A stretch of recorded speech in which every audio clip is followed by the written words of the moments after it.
Hello and good evening, ladies and gentlemen. Thanks for tuning in to News Talk on ABS Africa Broadcasting Service, coming to you as usual from the great state of Texas, Houston, Texas, to be precise. I'd like to welcome all of you watching by way of satellite from all over Africa.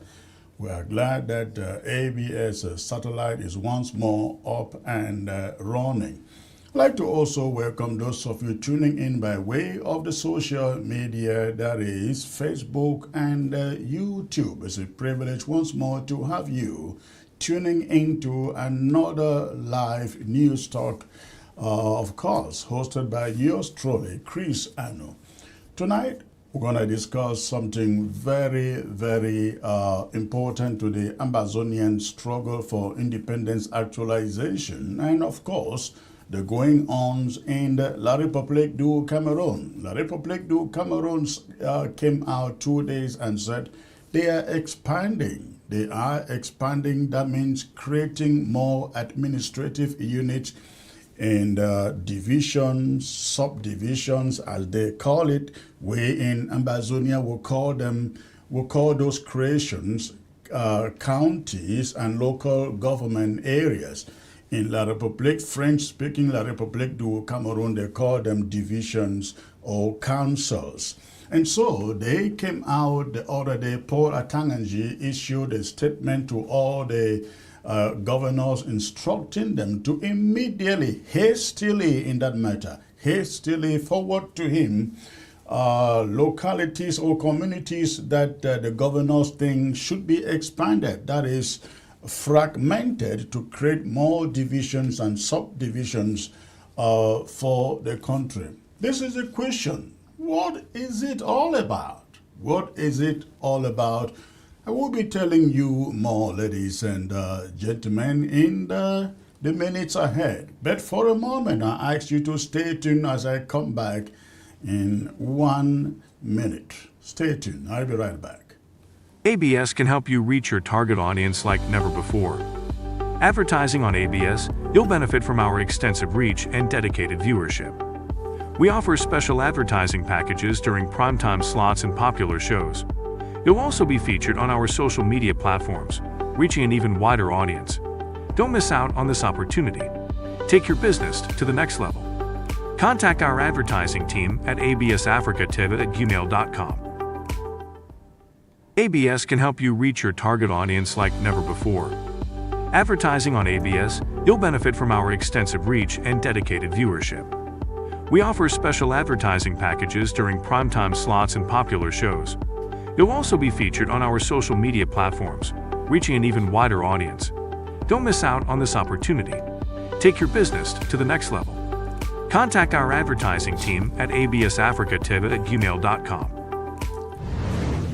All right, thank you for staying tuned, ladies and gentlemen. Once more, welcome to ABS, and I'd like to welcome all of you tuning in by way of satellite from all of Africa, Nigeria, Kenya, Gambia, Sierra Leone, the Gambia, Chad, Cameroon, Ambazonia. Thank you for tuning in. Once more, I am excited that we have the satellite back up and running in all of Africa. If you have missed anything in the past days, we will make sure we have a rebroadcast of what those of you watching by way of satellite have missed.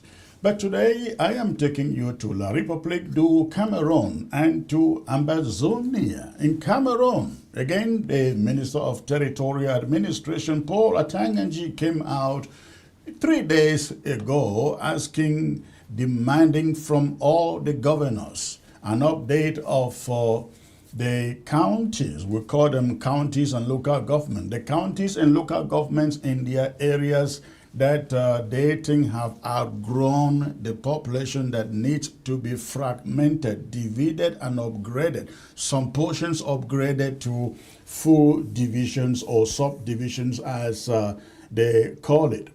I spoke to a source at the Ministry of Territorial Administration in La République du Cameroon yesterday, and I was made to understand that in the southern zone of Ambazonia, They are looking at Sako, they are looking at Meme, they are looking at Manu to be fragmented. They are going to create more territorial administrative districts within Sako, within the Meme, and within Manu. Up in the northern zone, they are looking to create more territorial or administrative units within Mezam. Ladies and gentlemen, Donga and Mantung and Bui.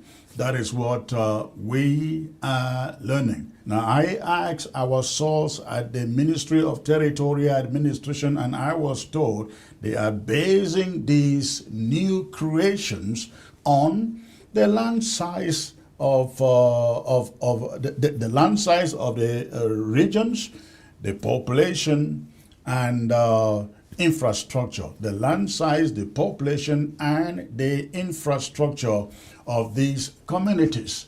Now, there are some fears out there that what may be happening,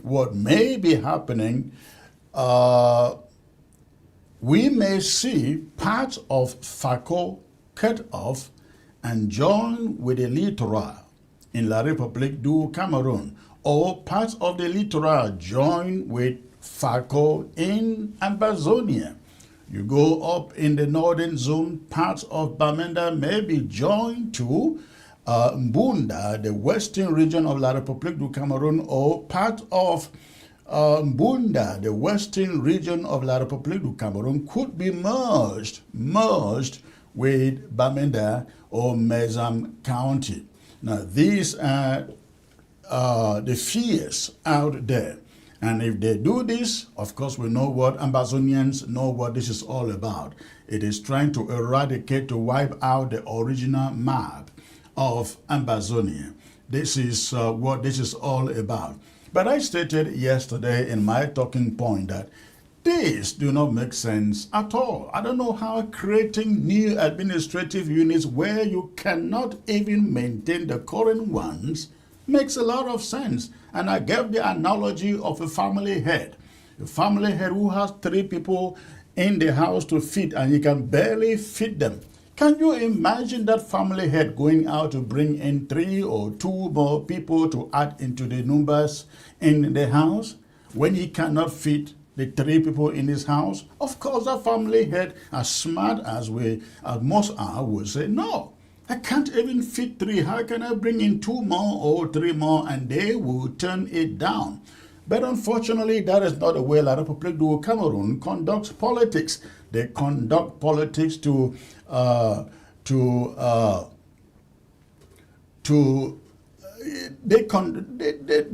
their politics is played to favor the elite, to satisfy certain segments of their society, especially the elite, the political elite. Because what is going to happen, ladies and gentlemen, La République du Cameroon is scheming towards their March local elections. This arrangement is to draw the map for their March, this coming March local government elections. I bet you what they are going to do, they will divide those administrative units, give some to a few opposition parties like the Cabra Lebis, the Buba Bello Maigari, the SDF. They will give them 3 or 5 councils, and then the CPDM will take the bulk. And when they give out these 5 councils here and there, you know what they're trying to do, right? They're trying to make sure those mushroom organizations have a source of income to run, to manage within those municipalities. That is what they want to do, satisfy them, put oil, rub oil on their mouths and have them stay quiet. That is the wisdom behind this. That's the wisdom behind this. But as I said yesterday, I like Ambazonians to take note of this. An inch of Ambazonian territory will not go over to La République du Cameroon. And we do not ask for an inch. We do not ask for an inch of their territory. In fact, If we were asking for an inch of La République du Cameroon's territory, we would have gone for Bonaberry in Douala, right? Because it belongs to Ambazonia. Bonaberry is part of Ambazonia, but we do not want to lay claims to it because we want to stick by the boundaries drawn for us by the United Nations at independence. That's what we are gunning for. So, Ambazonians must be told we do not want an inch of La République du Cameroon's territory, and neither should they think they can carve out part of our territory and join with Mbunda or join with Bonaberry in Douala. We're not looking forward to that. So Ambazonians should take note of this. Ambazonians should take note of this. Before I get to my main subject of the day, which I titled Samuel Ekome Sako, Samuel Ekome Sako remains a liability to the Ambazonian struggle.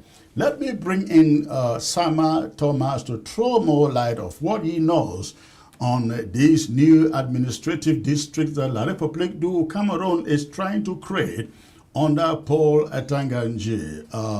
The Honorable Sama Thomas, a pleasure to have you back, sir.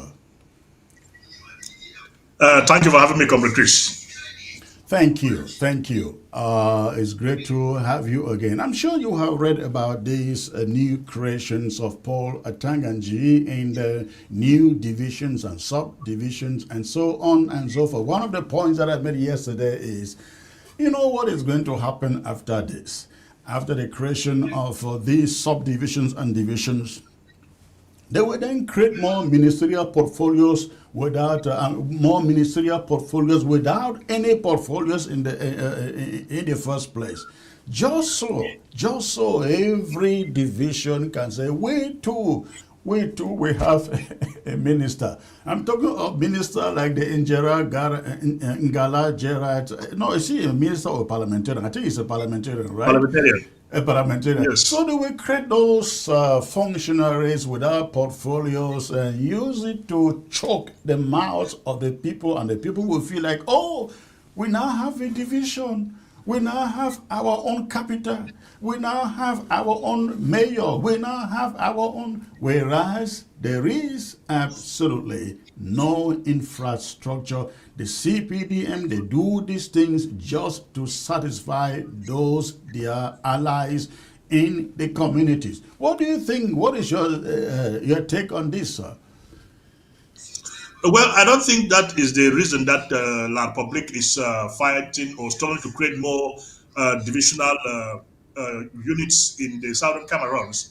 The only reason La Republic can be creating administrative units in the southern Cameroons, more administrative units in the southern Cameroons, is that they want to push in more of their citizens as SGOs, GOs, and so on and so forth. When these colonial administrators are coming in, they are coming in as well with their soldiers in those administrative units, and not creating. Had it been, it was they were creating those units to also now bring in parliamentary representatives that will be Southern Cameroonians. We could have said maybe it would be favorable to us. But let us ask them this question. Bafut had long overdue having a parliamentarian. That's Bafut alone and Bali. Let me go back to the south and Ibolova. When the south was created a province, the south was just 150,000 people. By then, Mezam was more than 2 million people. Till today, Mezam is having 3 parliamentary representatives. Ibolova, or the south, is having 9 parliamentary representatives with 150,000. Let me still keep it at that 150,000. Then Mezam, with more than 2 million people, is having 3 parliamentary representatives, of which it is said that once an administrative unit passes 85,000 by La Republic's constitution, that administrative unit deserves a parliamentary representative. It's a parliamentary area. Why is Mezam as a whole still having only 3 parliamentarians? Can Atangaji answer that question? Why is Bafuti today not having a parliamentarian? Why is Tuba today not having a parliamentary representative? Let me go up again a couple of things. There is a myth that La Republic has been selling from time immemorial to the people of the Southern Cameroons about the population of the Southern Cameroons. I want us to go back to history. In 1961, the population of La Republic Cameroon was 1.5 million people, and the population of the Southern Cameroons in 1961 was 850,000. How can it be possible that if the population of what we call today La Republic, including the Southern Cameroons today, is 30 million, the Southern Cameroons will only constitute 20% of that population? Can it be true? If no natural disaster has taken place in the Southern Cameroons, like an atomic bomb dropped there, can it be true that the population of La Republic Cameroon can be growing while that of the Southern Cameroons is stagnant? Let me go to the other point. But the other point of amputation. You amputate part of the Southern Cameroons because they cannot say they will amputate part of the Republic Cameroon, join it with the Southern Cameroons. No, it cannot work that way. They can only amputate part of the Southern Cameroons to join it with the Republic Cameroon, like they've already done, because Bamenda is being ruled economically from the Western province of La Republic Cameroon, while Boya is being controlled economically from littoral. In terms of communication, Bamenda is controlled from Bafusam, and Boya is controlled from the littoral. So they can only control us via their offshoot. They cannot allow us to control them. So the issue of amputating any part of Southern Cameroon to join with any part of La Republic Cameroon is to create an administrative unit in that area, which will be headed by a La Republican citizen, so as to cause confusion in the Southern Cameroon. There is no gainsaying about that. That is their motive of doing so. But the question now goes to the Ngala generals. In 2001 or so, there is a village in Cameroon that La Republic Cameroon evacuated all the indigenous people of that village and brought in cattle railers from the north to settle them in that village. If Ngala Gerard is calling himself the representative of the people, is Ngala Gerard happy with the fact that his own people, the indigenous people of that village, were removed and strangers brought in and settled in that land? And do those people that are settled in that land, do they think that when the day comes, we will allow them to stay in that land? We will court martial. We will never ask them to go back where they came from. We are going to court martial them. There is no gainsaying over this one. We will court martial all of them. That is exactly what La Republic has done to the people of Southern Cameroon. Let me ask again.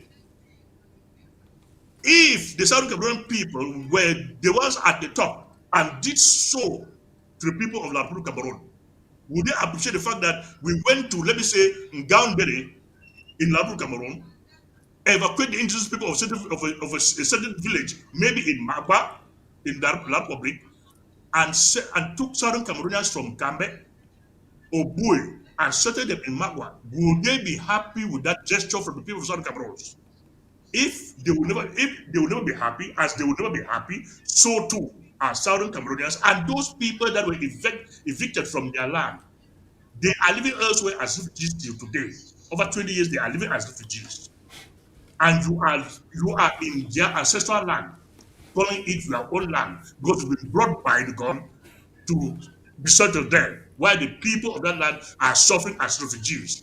One day they will pay. So the only reason of La Republic doing whatever they are doing today is that let them suffer us the more. Let us feel the pinch, the pain of their impunity over our own people.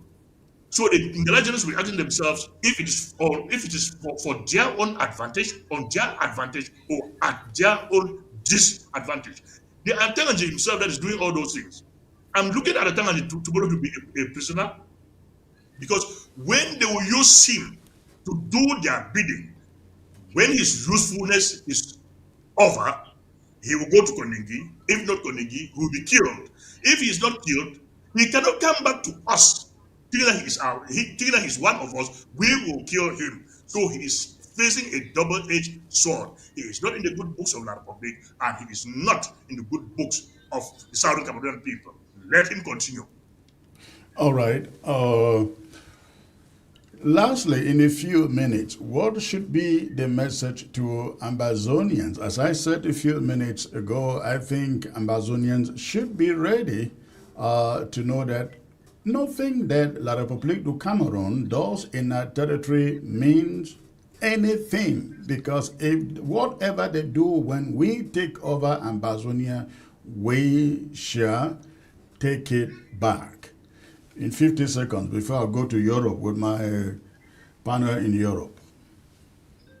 In the areas that will be affected by this policy of La République's amputation, the people of that area must not jubilate over it. They must not condone it. They should distance themselves from such a ploy, for that ploy is not for their own good, but that ploy is to assimilate them in an alien society, which they will submerge into it. And when they are submerged into that type of society, they will gradually evict them from their lands. Because the laws of La Republic says, as an administrator, when you are sent to Bamenda, you are not supposed to own a piece of land in the southern Cameroons. But today, who are the chef de terre in the southern Cameroons? They are these same DOs, governors, and so on and so forth that will take over your land. They are now the chef de terre, as they call it, owner of the land, to sell the land. They will choose to evict you wherever you are and bring in different people to be settled in that area. So no southern Cameroonian should adhere or accept to be part of such a gesture, because it's a poisonous gift that will kill you. It's like poisoning a food to give to someone, or a drink to give to someone. So distance yourself from such a poisonous gift. It will kill everybody that accepts to be part of such a banquet. Well, a word to a wise is enough, but don't forget our people will be made to understand this is development coming your way, as they always Development is company and not administrative units. All right. Stay in there, Summer Thomas, and let me take the audience to my main subject for the day. And for that reason, I will bring you my monologue at this moment, ladies and gentlemen. You have the headline right there on your screen. Exclusive Samuel Ekome Sako. He remains a liability to the struggle. You know, I don't like talking about people like this who claim leadership of Ambazonia because it doesn't really inspire people that much. But I have to do it because sometimes it is necessary to do. It is necessary to let people know who is doing what, who is a blessing, who is a liability, who is an asset in this Ambazonian struggle, ladies and gentlemen. And so, let me bring you the monologue, and after I bring you my monologue, I will bring in my special guest for tonight. Paul Nilong will be joining me, and Elad Kisito will also be joining me, all of them from the Federal Republic of Germany, ladies and gentlemen, particularly Benin tonight. But first, the monologue. Samuel Ekome Sako has once again staged a familiar performance, a self-coronation masked as a historic event, a self-promotion dress-up as national mandate, and a hollow speech crafted to deceive the unsuspecting. Listening to his recent declaration, in which he claimed that a so-called Ambazonia stakeholder. Ladies and gentlemen, we will come back to this. My producer is telling me that we skipped something, so stay put, stay put. Let's bring you the footage from that I am referring to in my monologue. Before I come back to the monologue, I'd like you to listen to this. Fellow Ambazonians, yesterday history was written again. The 2025 Ambazonia Stakeholder Constituent Assembly held in Washington. That was our true supreme organ. And we proved to the world by holding this conference that our state is restored, that our institutions are alive, piloting the affairs of our nation. I accept with humility and a sacred vow, because leadership is not a trophy. It is a call for more sacrifice. In the coming days, I will appoint a vice president and a working government. By that I mean small, competent, disciplined, loyal, and focused. Our mission is clear: to prepare with unity and discipline for the final phase of this struggle.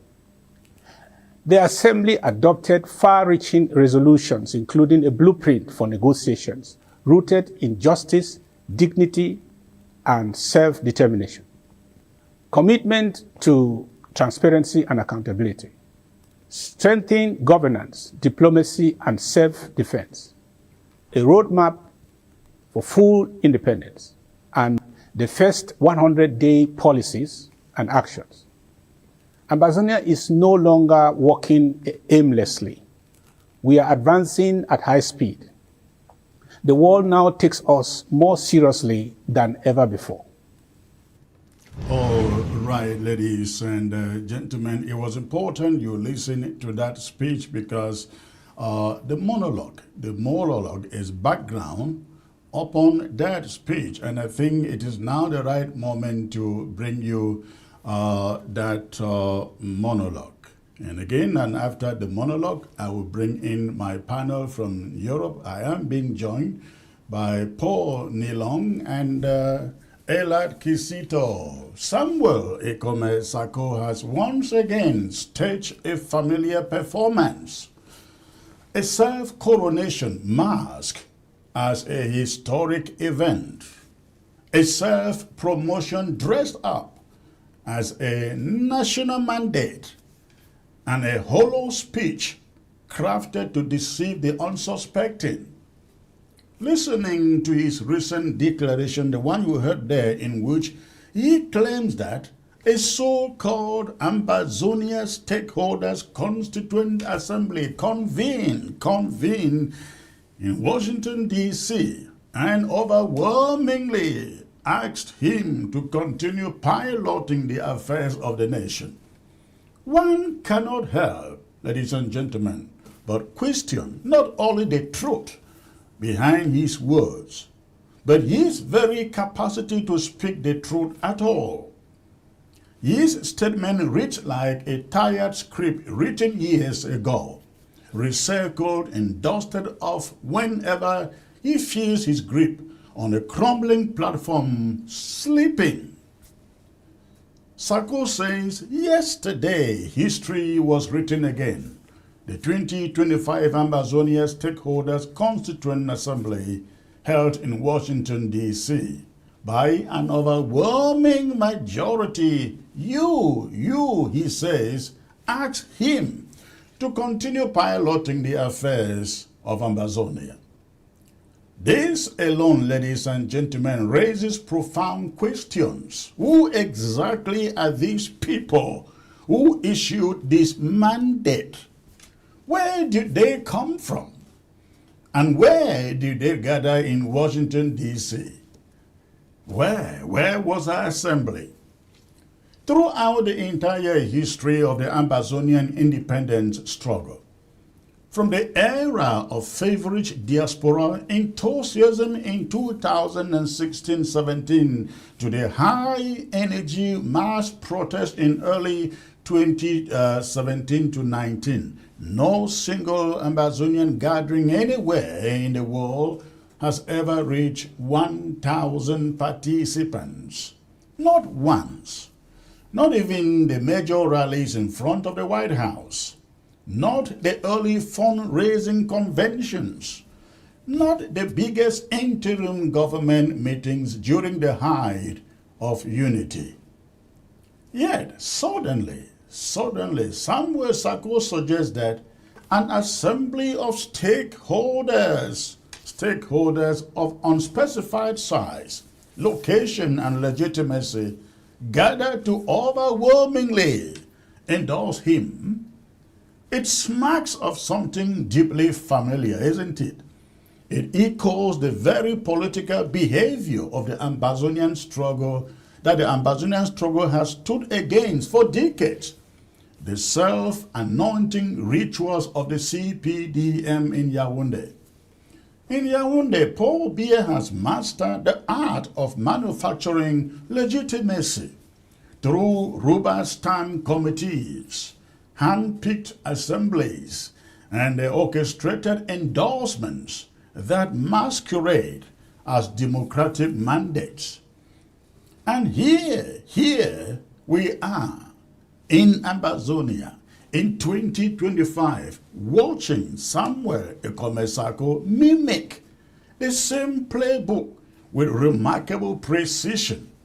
A conference held behind closed doors, a constituent assembly whose members are never named, an overwhelming majority that voted without voting, a mandate that no Ambazonian on the ground or in the diaspora recognizes. The question becomes unavoidable. How is Sako different from the very regime, the CPDM regime he claims to oppose? Even in his edited statement, the manipulation remains the same. Sako's habit of dressing up tiny meetings as national assemblies exposes his abiding addiction to false grandeur. The struggle is no longer a cause to Sako, it is a stage. And he will cast himself as the leading man, regardless of how empty the theater is. The CPDM does endorsements, not elections. And now, Sako does the same, just the same. A crucial question must be asked. If this assembly was truly a gathering of Ambazonia's supreme organ, as he calls it, why was there no election, Mr. Sako? Why was there no election? Why only an endorsement, sir?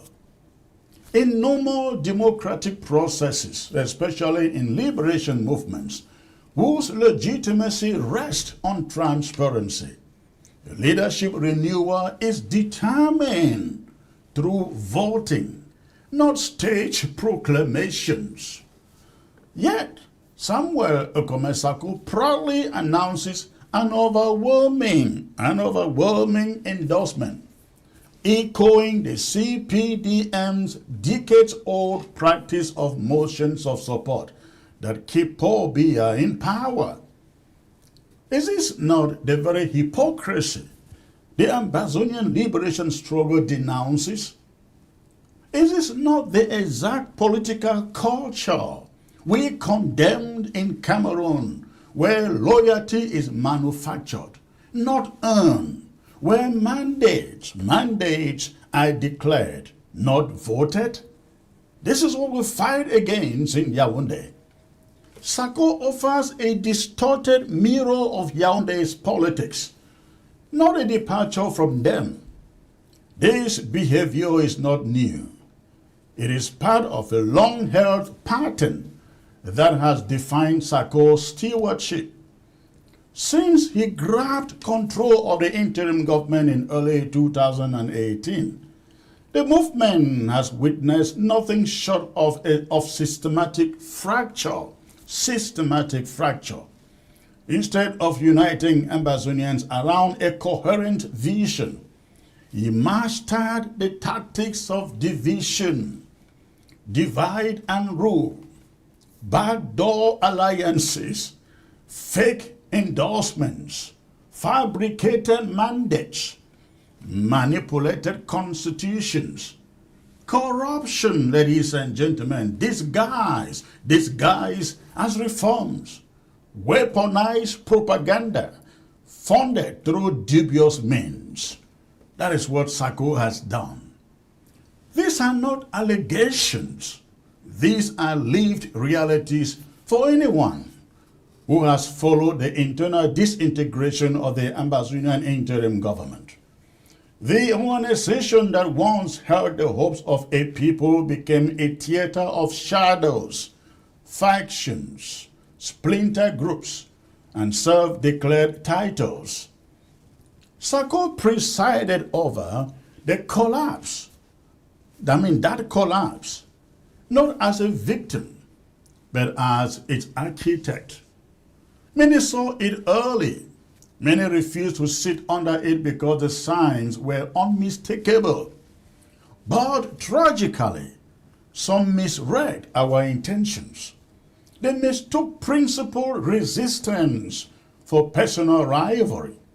They did not understand that Samuel Sako's leadership was not simply unwise, it was toxic, corrosive, and fundamentally dangerous to the unity of the liberation movement. And today, years later, the truth is undeniable. Samuel Sako was never building a nation. He was building a personal empire. Sako sits in Washington, D.C., claiming to lead Ambazonia. Yet, he is never present at any Ambazonian demonstration in the very city he calls home. Not one major protest in D.C. has ever seen him. He does not know where the U.S. State Department's Africa Bureau office is because he has never led a delegation there. Only once for the 9 years of the struggle has he stood shoulder to shoulder with Ambazonians in front of the White House to demand international action. He has never joined the diaspora in rallies for prisoners of conscience, massacred villages, or displaced families in Ambazonia. Sako has never. He will not leave his home to anywhere. Instead, he rules from a distance, a digital presidency, so to say, a microphone presidency, a presidency built on press releases and AI voices, not presence. A leader who cannot march with his people, cannot lead them. One of the most disgraceful episodes in Samuel Sako's public career remains how he treated the death of his own vice president, talking about Eric Ate. When Eric Ate, vice president, passed away recently, Ambazonians rallied finances to support Sako's travel to the funeral in Minnesota. They gave generously, believing that at the very least, a leader should honor the death of his deputy. Sako took the money. And guess what? He never attended the funeral. Leadership is not what one claims in speeches, ladies and gentlemen. It is measured in moments like this, in moments of solidarity, in moments of duty, and in moments where one must show up. One must show up. Sako chose not to. On the ground in Ambazonia, restoration fighters, most of whom have never met Sako, never heard from him, and never received support from his so-called government, continue to take immense risk. Yet, the moment they accomplish something or anything in that matter, the paid propagandists around Sako rush to stamp his face on the footage, as if he coordinated it, as if he funded it, as if he even knew it happened. This is the height of hypocrisy, claiming ownership of sacrifices he did not make, victories he did not support, actions carried out by fighters who do not recognize him. And when these propagandists of his cannot use real voices to smear other leaders or spin new lies, they resort to AI-generated voices. It is a digital echo chamber of deception, and Sako is its conductor. After examining his speech, his patterns, his methods, and his political DNA, the conclusion is unavoidable. Samuel Sako is not an asset to the Ambazonian struggle. He is a liability. He represents the worst traits of the system we're fighting against: authoritarian tendencies, fabricated mandates, self-coronation, propaganda machines, patronage networks, deceit, mask as governance, ego masquerading as leadership. Every time Sako speaks, he exposes the widening gulf between himself and the reality of the Ambazonian struggle. Every time he conjures up a conference or assembly or stakeholders meeting, he exposes his desperation. Every time he claims an endorsement without an election, he confirms the truth. He is beer in miniature form. A man desperate to cling to power without legitimacy. The Ambazonian struggle, ladies and gentlemen, deserves honest leadership, accountable leadership, present, not absentee leadership. Leadership grounded in truth, in sacrifice, and the collective will of the people of Ambazonia. It does not deserve Samuel Sako, it never did. And no amount of stage assemblies, manufactured endorsements, or flowery speeches from Washington, D.C. will change this reality. That is my monologue for you today, ladies and gentlemen. I am being joined from Germany by Paul Nilong. Paul Nilong, what a privilege to have you tonight, sir. Good to see you. And also we are joined by Dr. Elad Kisito. The man is falling asleep right there. I'm sorry. I didn't know you were that old to be falling asleep on live television. But Paul, it's good to have you, sir. Good evening. Thank you very much, Chris. It's a pleasure having me today. I want to thank you for giving me this opportunity to be on your platform today to express my mind on your topic, which says a comment Sako as a liability.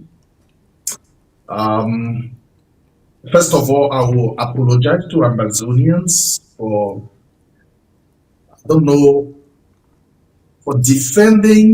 for standing by a fraud of a leader But you know, just like may his soul rest in peace, Aya Paul Abine, he was part of the CPDM. But when he realized where the CPDM was heading to, he stood like a man and resigned and said enough is enough. So many things led to his resignation. Just like so many things which I will be telling the Ambazonia people tonight led to my self-realization of who Sako really is. And I will confidently tell you that your topic of today, that Sako is a liability, for real, he is a liability to the Ambazonian people. He is a liability to the Southern Cameroon's struggle for independence. And he will remain a liability until those who are around him will realize, just like I did, to spit him out. So for now, I rest so that Dr. Ella too can talk then before we go into the crux of the matter. Before we get to Dr. Elad, you talk about realizing Sako being a liability. How long did it take you to discover that Sako has been and is a liability to the Ambazonian struggle, Paul? Yeah, my first realization came in 2021. I think sometime in December, I wrote a resignation letter with pen, not even a digital, not even a hard copy something. It was handwritten resignation. Now, what happened? I had a chat with Dr. Zama after the operation. Operation. I think mountain. What? I'll look at that. You post up. I think I sent you the resignation, handwritten resignation. Mm-hmm. Now, after the collection of that form, there was supposed to be an execution of certain actions on the ground. But Dr. Zama told me, we had a lengthy discussion. He told me the amount of money that he sent into the project, the one that he raised and forwarded to the federal government. And that money was nothing. I mean, the money was squandered. No action ever happened. And he was so bitter. I mean, Dr. Zama explained that to me on call. We're like 1 hour on call because during that period I was hosting the Amber Defense briefing with him. So he was extremely bitter on that. That is the first part. The second part that really stopped me, they had a meeting, a Zoom meeting where Sako had arranged for a demonstration back home. Oh no, I think it was a 1st October demonstration like that, a 1st October or 22 September demonstration. Something was supposed to happen back home. Now we entered this Zoom meeting. Everybody was, when it is Sako who brings the idea. So in that meeting, he told everybody that now everything has been done, money has been disbursed, people will buy flyers and they will march. He has arranged with some NCNC people and some other blind-minded people on the ground. That demonstration will take place, everything is in. Then I, Paul Milok, I raised a concern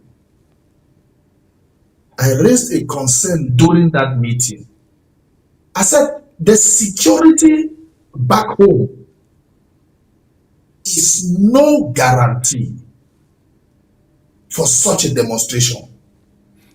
And where precisely were these demonstrations supposed to be taking place on the ground? And against what? It was in ground zero. He never disclosed the location. But he said That demonstration, he has already made arrangement for it. Monies has been disbursed for this demonstration. Then I said, but do you think about the security of the people? And what? Hold That on there. Hold on there. yeah, What occasion was this demonstration supposed to be? it was supposed to be, I think the first, I cannot, it was supposed to be, I think the 1st October demonstration. Okay. Yeah. Then I said, but there is real security concern on the ground. What is happening? What is, if do you take that in consideration? Come on. Everybody in that meeting was like, oh, you are a black leg, you are carrying us back. You are not supposed to say this. The president has already arranged with everything on the ground. This, I mean, Comrade Chris, till today, that demonstration never took place. And no meeting was called to tell the people that that meeting never, that demonstration never took place because of this. And this is how we have recovered the funds. It ended like that. That was when I realized that where I am, I don't think is any right place for me again. Because you cannot have people who think just like one man. And the moment you think out of the box, just like it happened to you, we all were against you when you started thinking out of the box.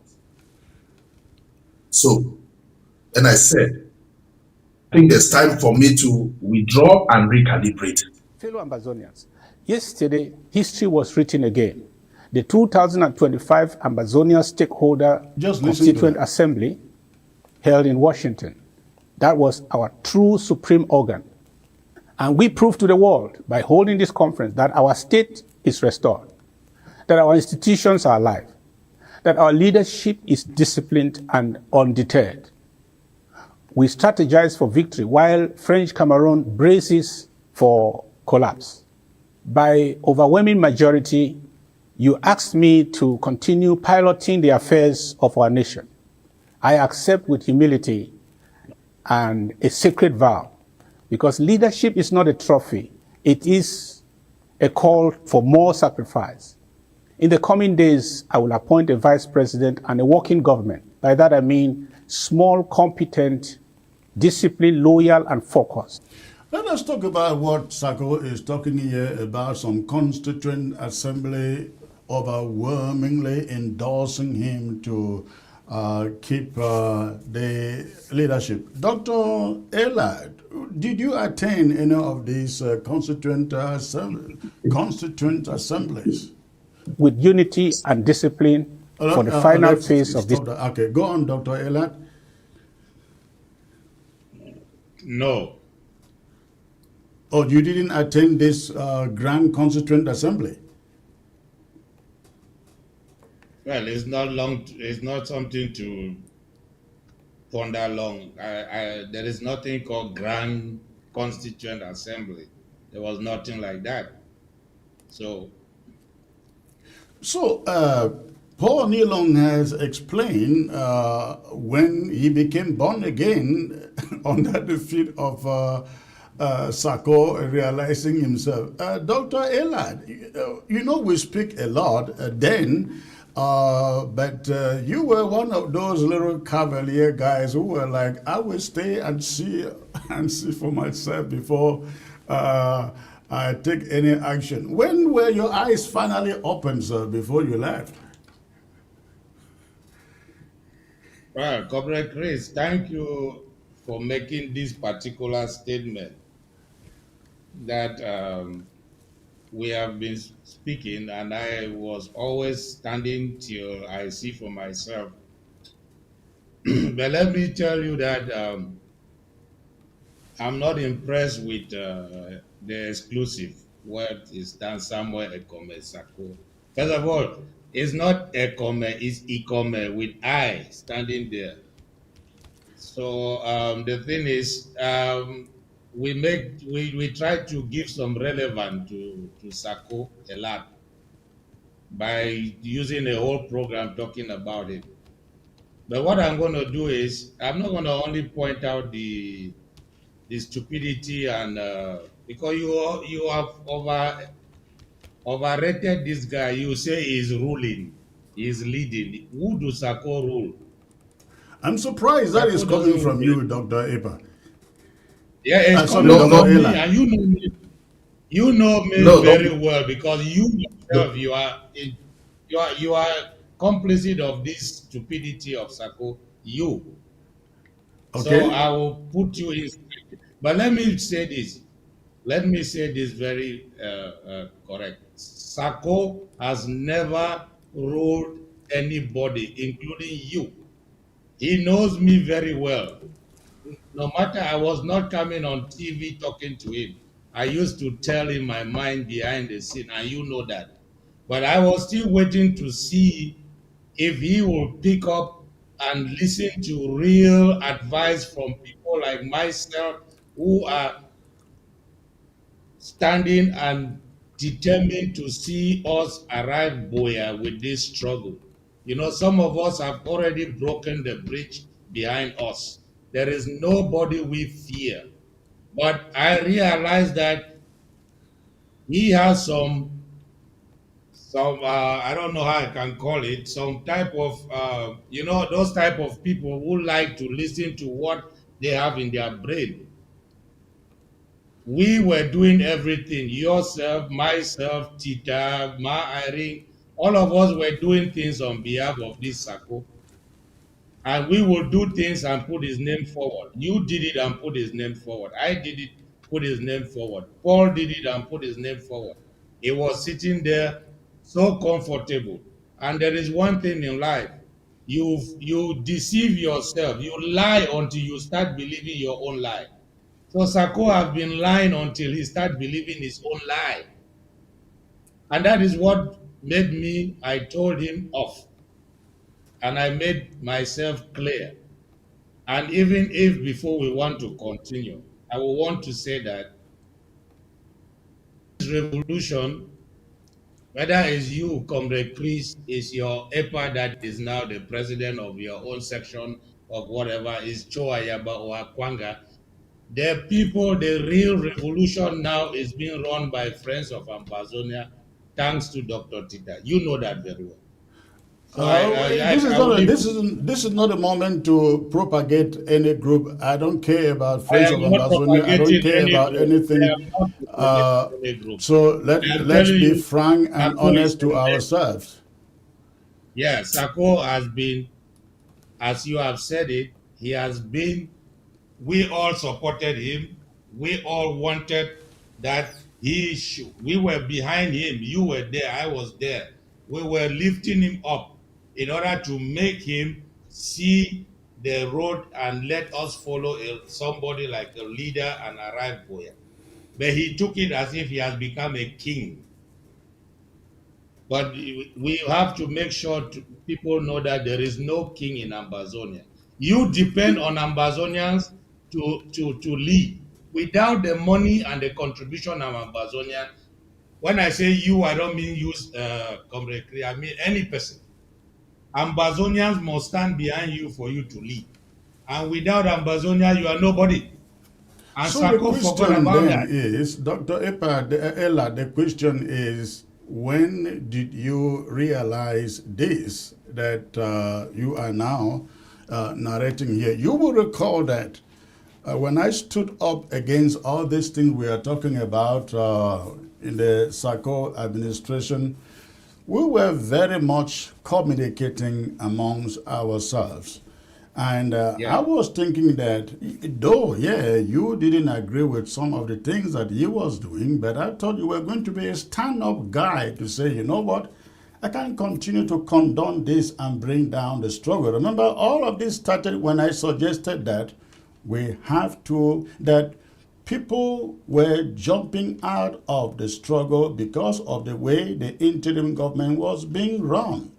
And I wrote in the memo to the cabinet that we need to revamp the interim government and bring in many of the people who were jumping out. And that if we did not do that, the thing may just crumble. That was the beginning of this. I'm sure. I mean, you still remember that memo in the in cabinet. I know.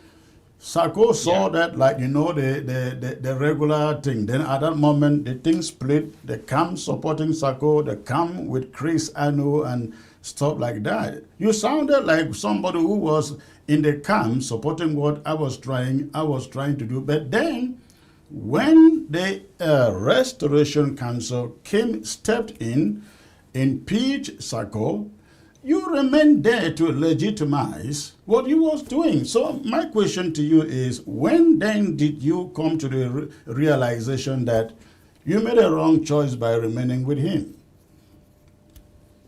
Well, I did not make a wrong choice. I made a clever choice. You just said it when you wrote that memo. We were talking behind the scene. You remember when I was talking with you all the time behind the scene?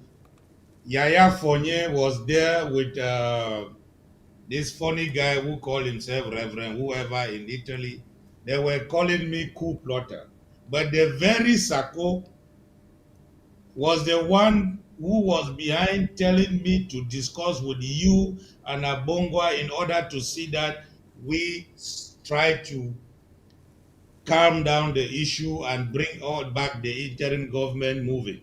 So I was playing the role of a mediator behind the scene while he was there telling other people how he will never join with you and Abongwa or whoever.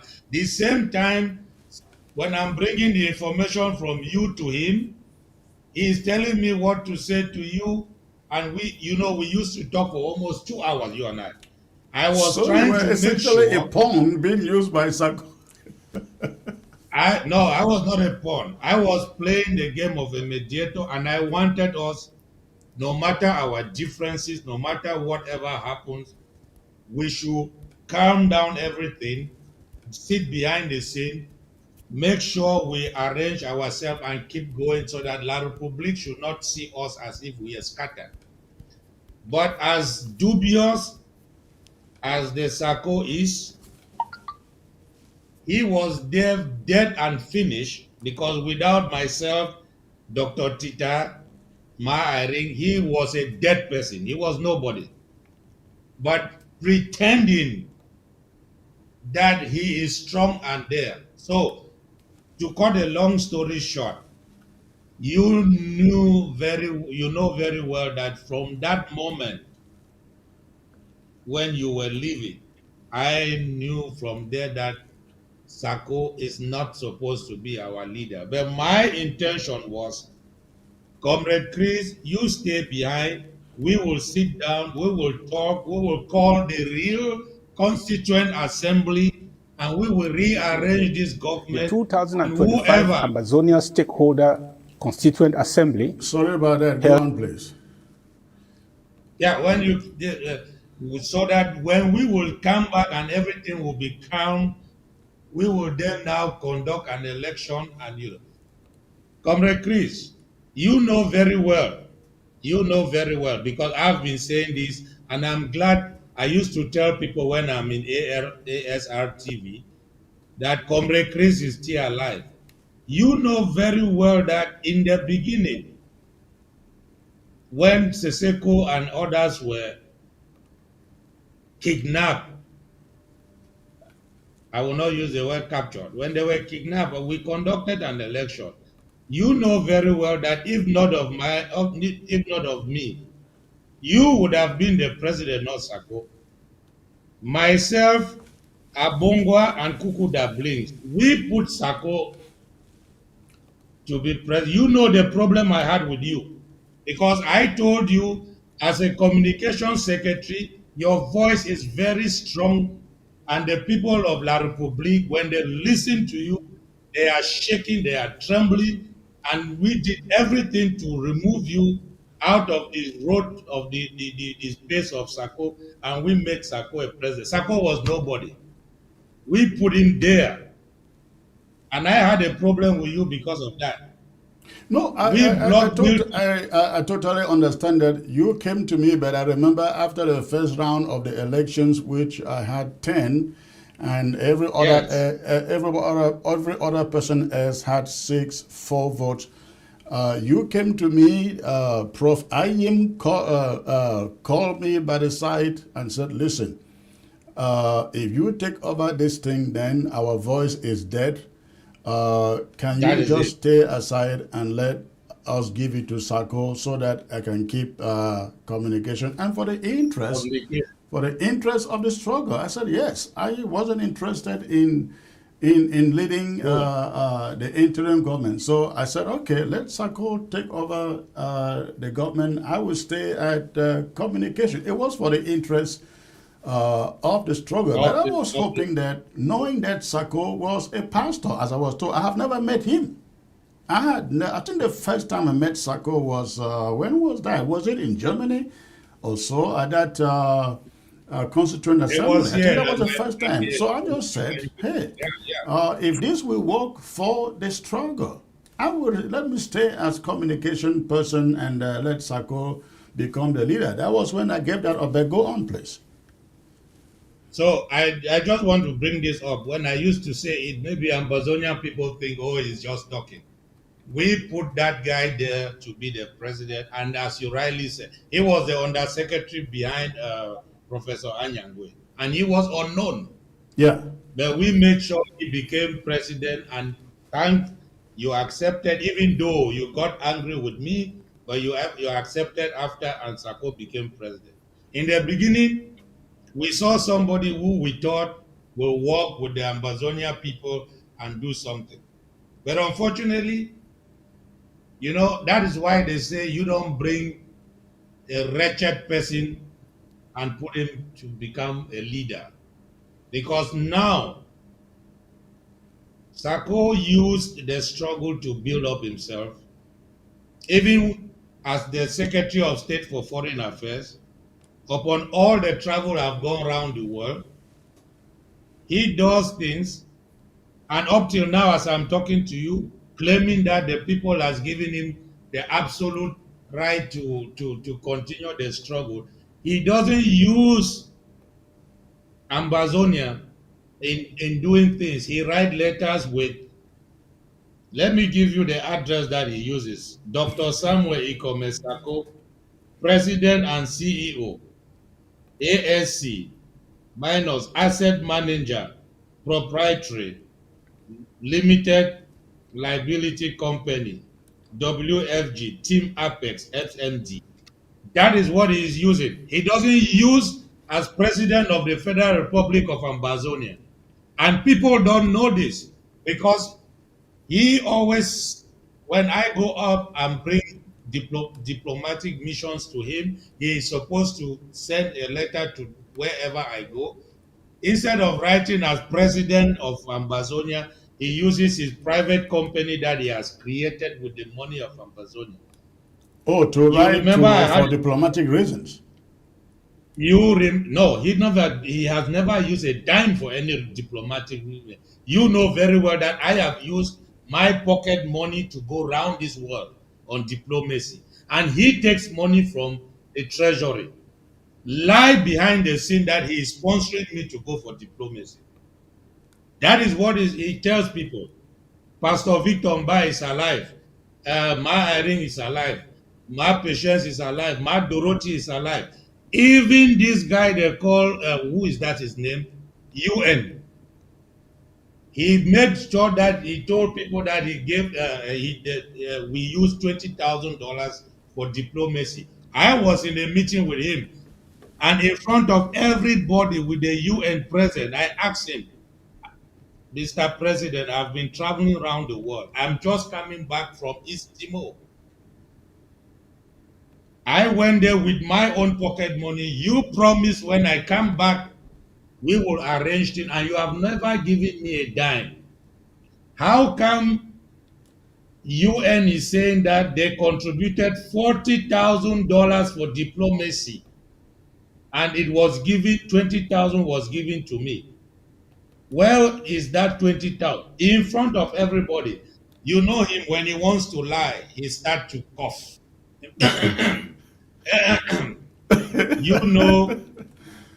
You know, I am doing diplomacy here in Washington or in America. You know, the Secretary of State is doing diplomacy. So when you people are talking, please know how you are talking. But he never answered the question. But I didn't go so So, far to attack so him. essentially, he was saying that he used that money to do diplomacy in Washington. Exactly. And you Okay. remember when we organized diplomacy draft, we had a sum of $14,000. It did not make 3 days. I was with the Undersecretary of United Nations Secretary Guterres. We had a meeting. I think you were in that meeting, if I remember very well. Sako was not in that meeting, but he was waiting for me to come out. And immediately I finished that meeting, a very long and tedious meeting. The first thing, instead of him asking how was the meeting, how did it went, no, he Master, say now you supposed to help we or now you help we are now. We need $10,000. So you know when there is draft, he never goes until the last person drafted has already drafted. He picked all the people who are donating, especially if you give high amount of money. He gets your number. Before daybreak, he's already calling you to ask for money. But let me tell you this. I don't want to sit here and be talking about Sako all day. It is not a joke and it is not tarnishing of character and it is not any deformation of character. He is the liability that you rightly said because he is no more. I don't know how to put it. He has a mandate, and I believe very well. You asked me when did I realize myself? I realized myself that Sako has a mandate to bring down this struggle. He has been contacted behind the scene. That is my opinion, and nobody can take it out of me. We will come To back to make that. We sure will come back to that. dismantle the struggle bit by bit by bit. But unfortunately for him, he's on the wrong side of the show. All right, awesome. Let me get back to Paul. Sama, stay in there. Let me get back to Paul. Don Pasio. Don Pasio in the recent town hall meeting mentioned that he was called, and not him, but that some leaders were calling activists from the background, giving them money to step out and castigate other leaders, the Chris Anus and the rest. Paul, you were one of those activists. I've mentioned this to you in the private that I was very, very disappointed by you because you were one of those activists who knew me so well. You could call me at any moment, at any hour, and I would pick your phone and I would talk to you. I would tell you what I know. But when Sako came up with this division, you were one of those who went rogue and actually really went on the social media attacking me viciously, very viciously. Did Sako put some money in your pocket to go after Chris Anu and others or what?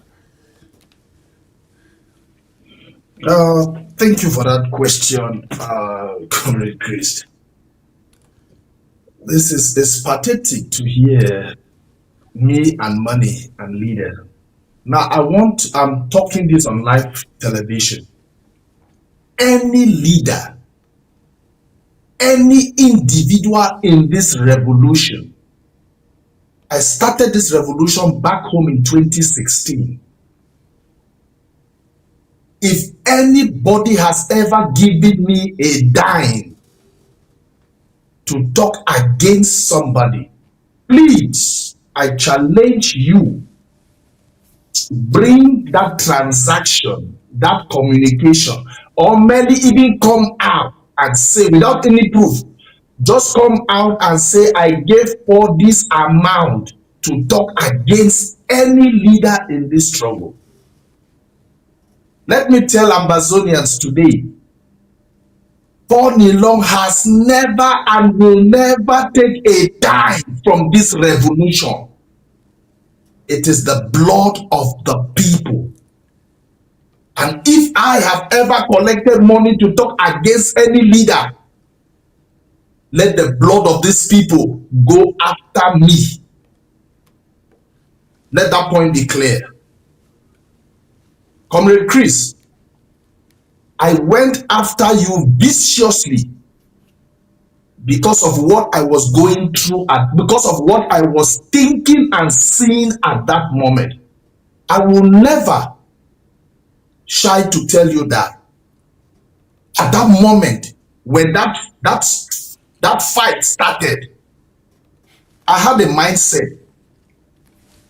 I was working with that mindset, and I was not working under the influence of anybody's money. I am an independent somebody, and I am not leaving Sako today because somebody paid me, or I sit here today talking because somebody paid me to talk against him. No, it's because I am reasoning in another dimension, in another level, which I want Ambazonians to understand why Sako is a liability.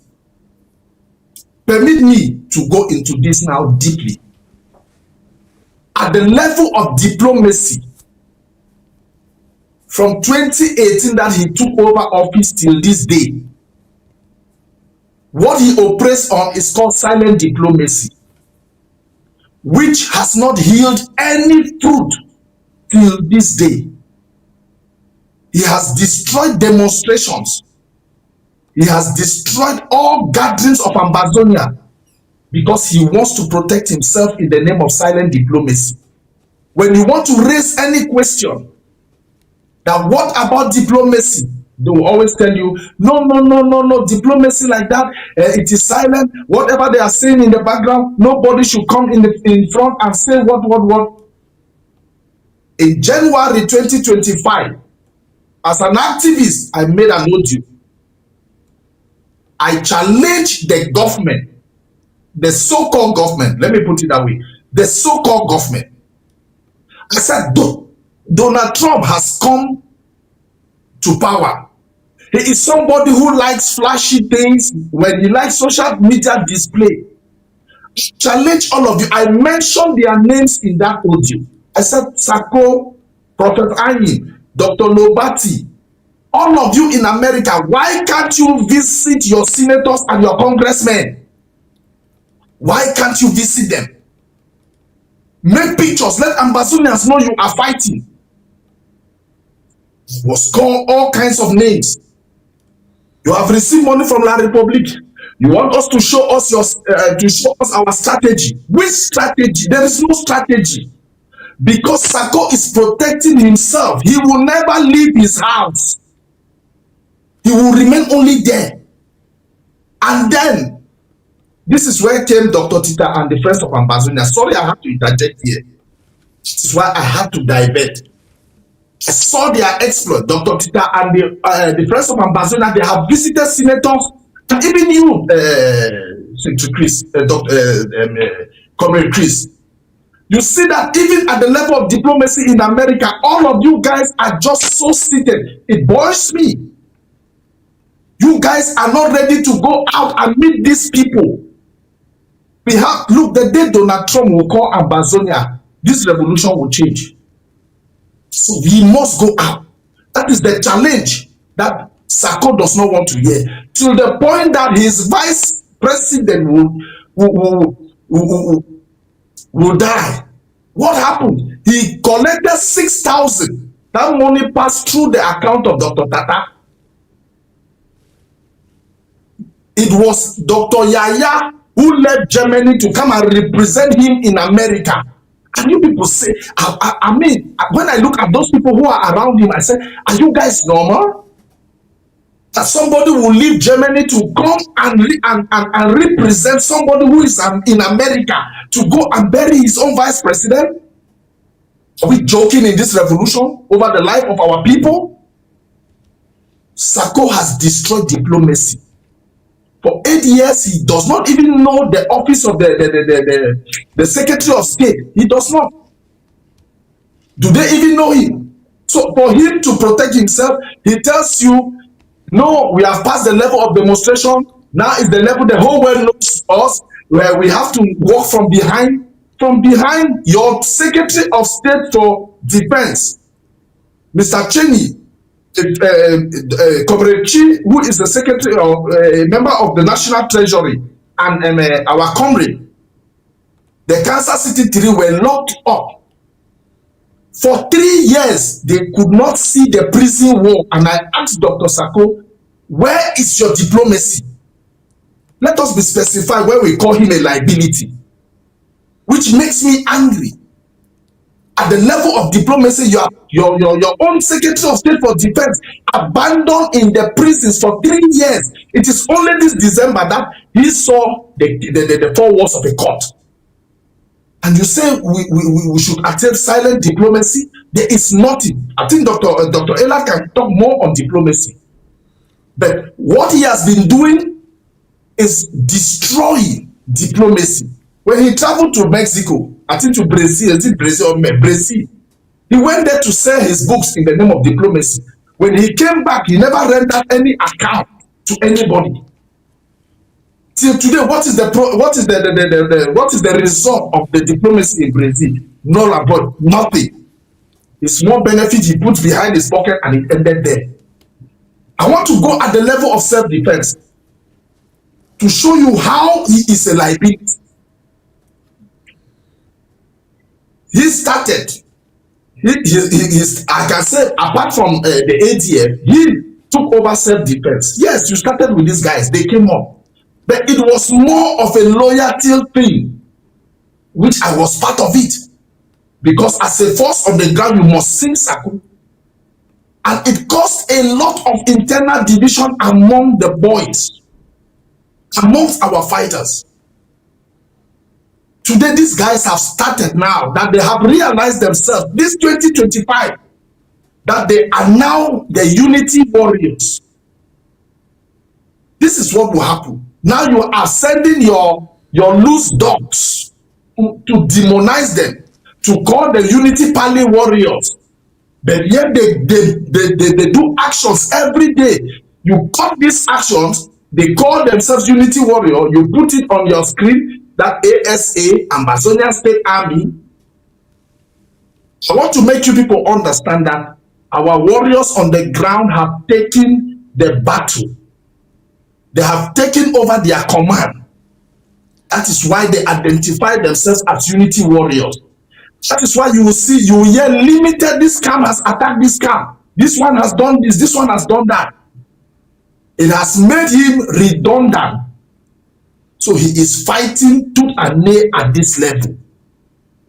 I want to go to the level of resource mobilization, which is the creation of counties. His first tactics is divide and rule. Counties and LGAs were booming. But I think he realized that once these people are together, it's a threat to him. Because when they think like mine, it becomes a problem. Just like Mr. Pobia, he has divided all the counties. I made an audio and I challenged him. I said, Sako, go and show me just one LGA or county that has 10 members. He almost destroyed the Ngokutunja County because the chairman, the Amos, is a no-nonsense chairman. He does not take that rubbish from him. So when Amos stood against him, the other, I think 10 others, county chairman, they wrote a letter against Amos telling him that they have given him a vote of non-confidence. So then Sako, you sat quiet. You never came to the defense. Sako asked them to do that. Yes, no, that's it. Yeah. Yeah. You never came to the defense of your chairman just because you had a difference with him. So that is how he has destroyed the Ambazonian people. When it comes to communication, since you left, another funny fellow came over, Martin Mungwa. What is Martin Mungwa doing now? He's using AI. But there's an audio I want you, Comrade Chris, to play, whereby let the Ambazonian people know that Mr. Mungwa in that audio said that Ziongute wants to replace Dr. Samuel Ikome Sako. When you play that audio, I want every right-thinking Ambazonian to ask the question, what is the relationship between Samuel Ikome Sako and Ziongute, to the point that Ziongute wants to replace him? These are critical questions that we have to ask. Now they are using AI. And then I asked the question, Mr. Mungwa, if our boys on the ground, they give their gun to AI, will AI fight for them? They need our presence, like you are communicating every day. Like we on the Ambazonia State Radio and Television, we communicate, we talk every day, we go on air from Monday to Sunday. I carry my program Defense Briefing. We have awareness program on Monday. We talk to Ambazonians on daily basis. They have transformed ABC TV, and it is now ABC 24 TV 24 network. Spend their time talking about Israel, Russia, Ukraine. They will tell you that they are now preparing for a country, so the world must know that their TV is preparing for a country, which it is their business that they are doing.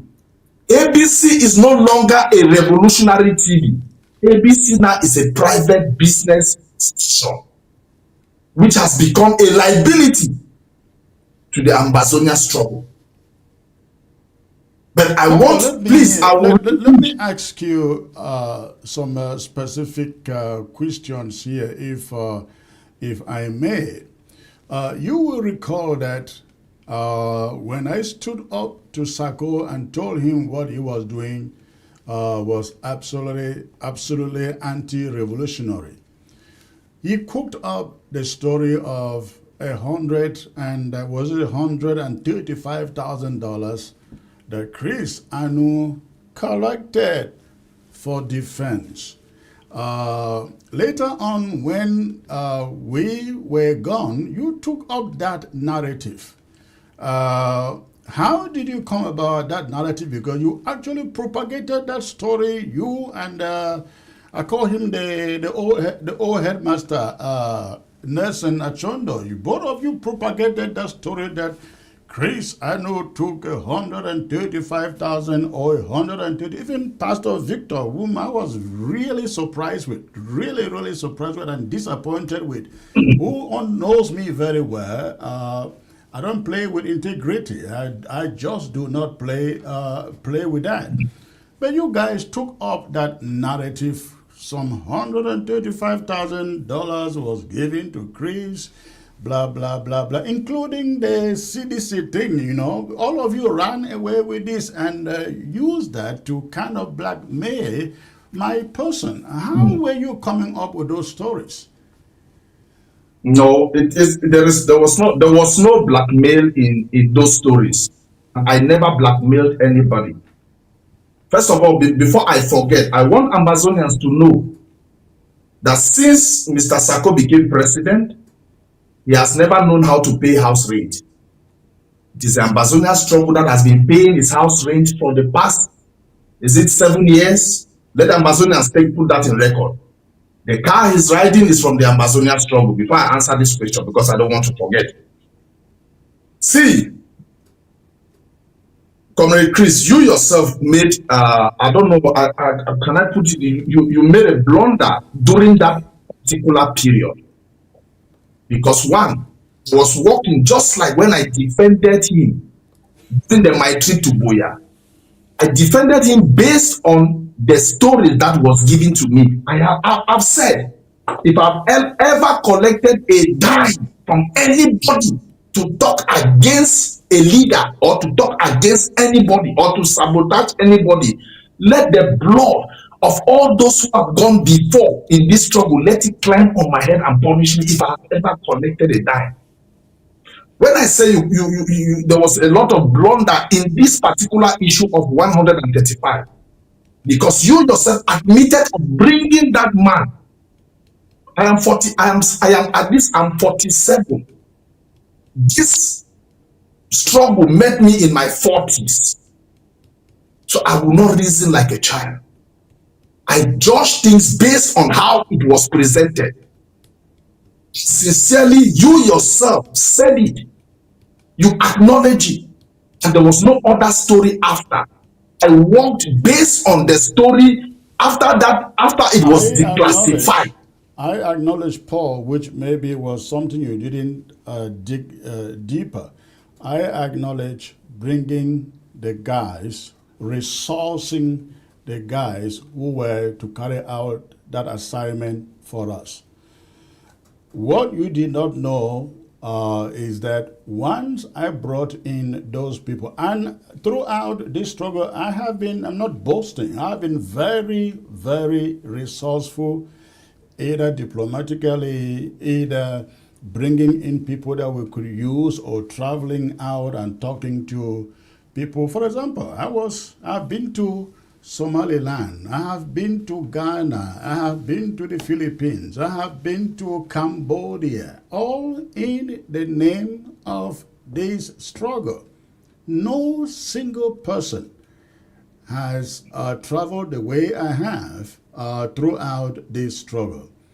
And I also talk to lots of people, because I guess because I'm on the, I guess because Dr. Ella, I'll be back to you. Okay, yeah, Ella has traveled too, but I guess because I have been on TV all along, lots of people came to know me and approached me, and so when, for example, the CDC deal, one afternoon I received a call from a guy who is a contractor for the CDC, and the guy said, "Hey, you guys declared lockdowns, and because of the lockdown, the workers are not working, and the fruits are perishing in the bushes. Please, we can work out something so that the CDC funds can be taken care of, and you use the money to support the struggle." I said, "Okay, let me consult with my team. We will get back to you." I pick up the phone and I called Sako and I said, "Hey,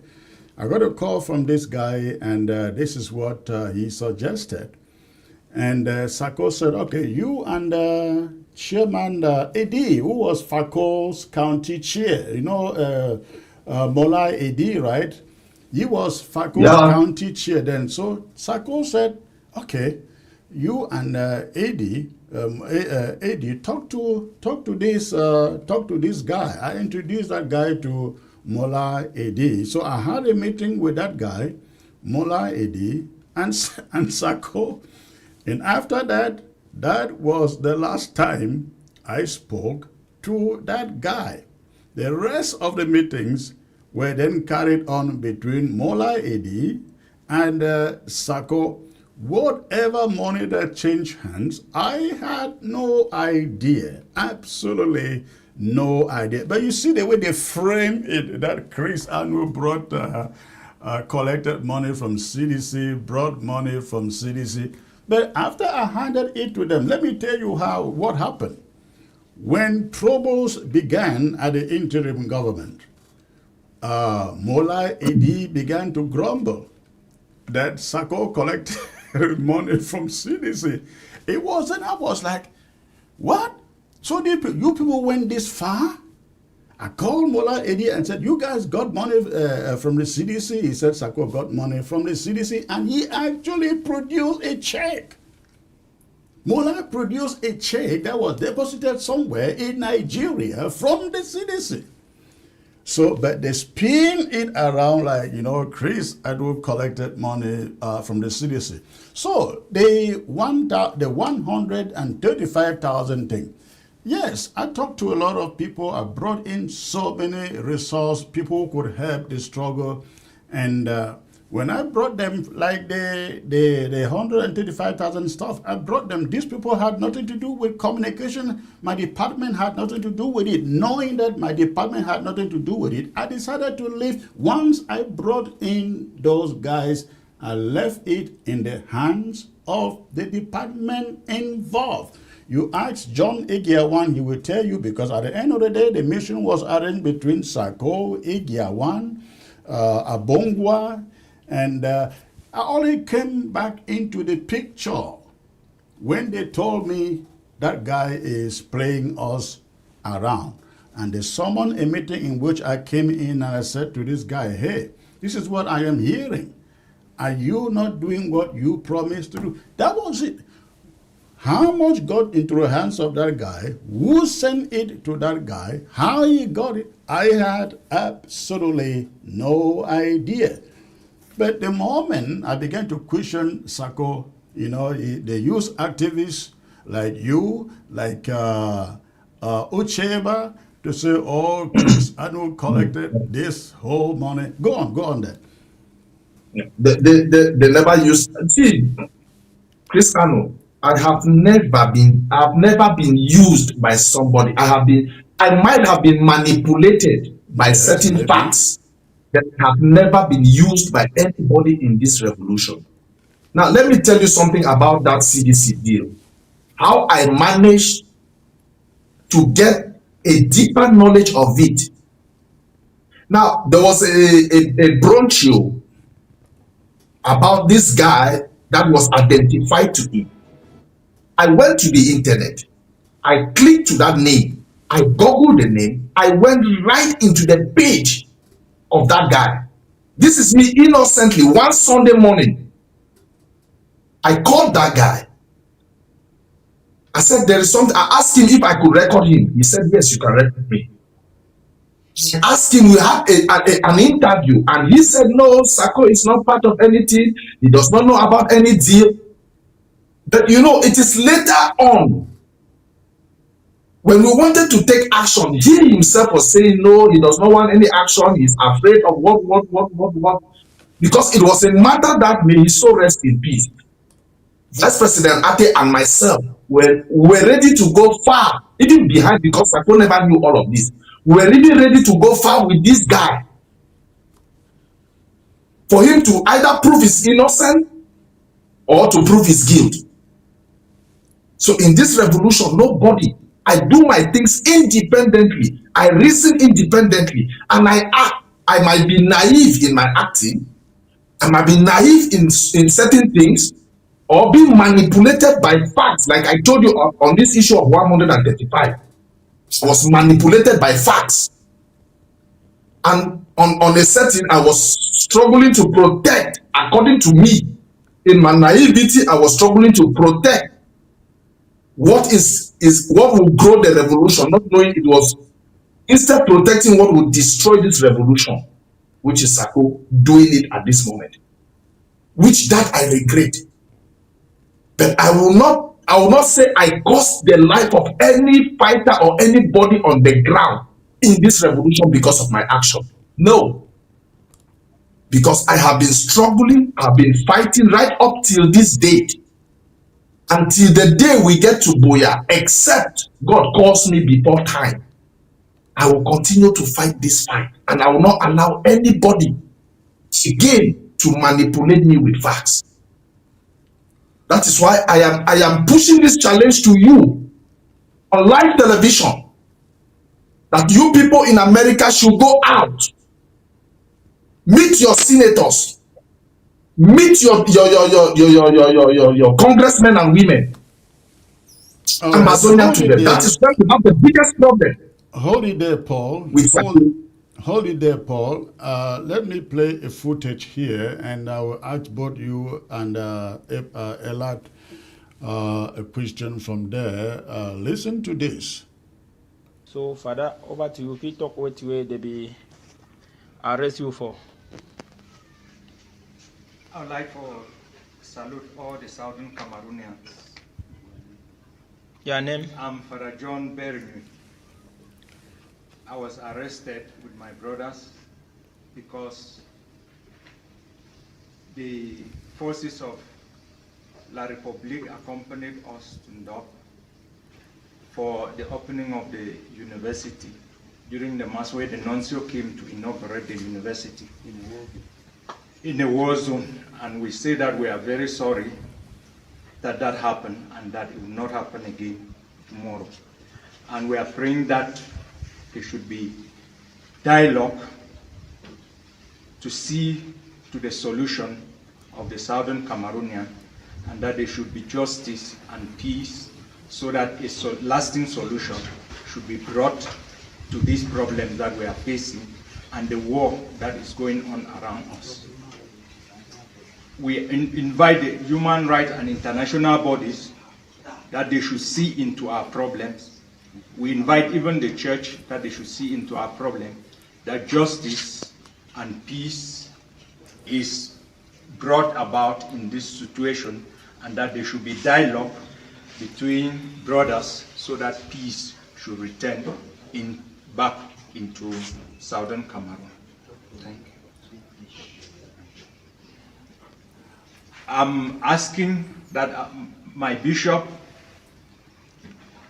Bishop Andrew Keya, and the Holy Father, that they should see that this dialogue and that justice and peace is done, and that peace may return, that they should intervene using their own powers. The Holy Father, Pope Leo the 14th, that he should use his powers. All right, gentlemen, the person you are watching on your screen is one of the Reverend Fathers who was picked up in the Ngo Ketunjia about 2 weeks ago by Ambazonia restoration fighters. What I am interested in this footage is not what he is saying. It is the stamp and the flag that you find on that photo, on that video. You will see on your left a seal of Sako, a seal or Sako's seal on that image, and then the flag of Ambazonia on the right-hand side.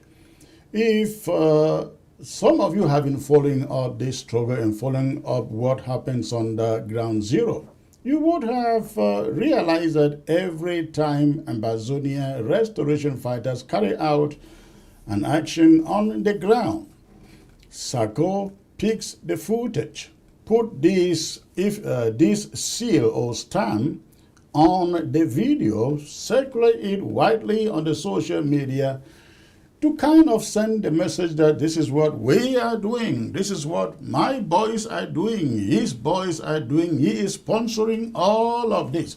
My question to all of you, including Sama Thomas, is should Sako be indicted for sponsoring terrorism? Or, if you remember the case of Cho Ayaba, the ADF used to sit out there in Europe on the social media, and when every action takes place on the ground, they will stamp it with ADF boys, ADF fighters. Sako has been doing the same thing now for years to send the impression that he is fighting like hare. He is fighting like hare and sponsoring it all over the ground. The boys who picked up this Reverend Father have nothing to do with Sako, we know that.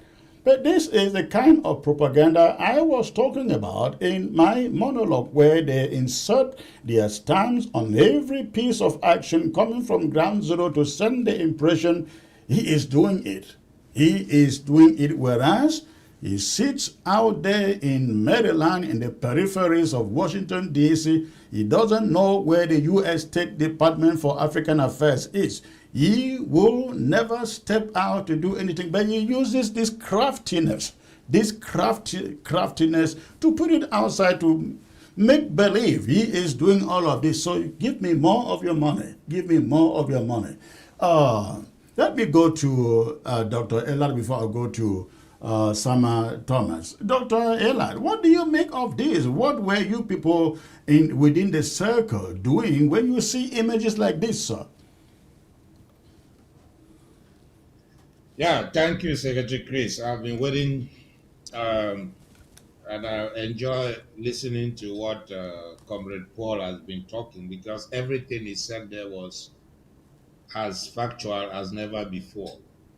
Concerning this manipulation of Sako, it's good that you guys have seen and the world is seeing. And I wish even those non-Ambazonians who are watching are realizing what is happening today in this revolution. For someone to sit down in his so-called paid house that the Ambazonians are sweating, working, giving him the money, he comes and manipulates. You ask a question, should he be indicted? Yes. I was just about, when Paul Nilong asked you people in the US to go and meet your senators and congressmen, I was to ask you people in your United States to indict and sue this Sako man. Because if he steps his leg in Europe,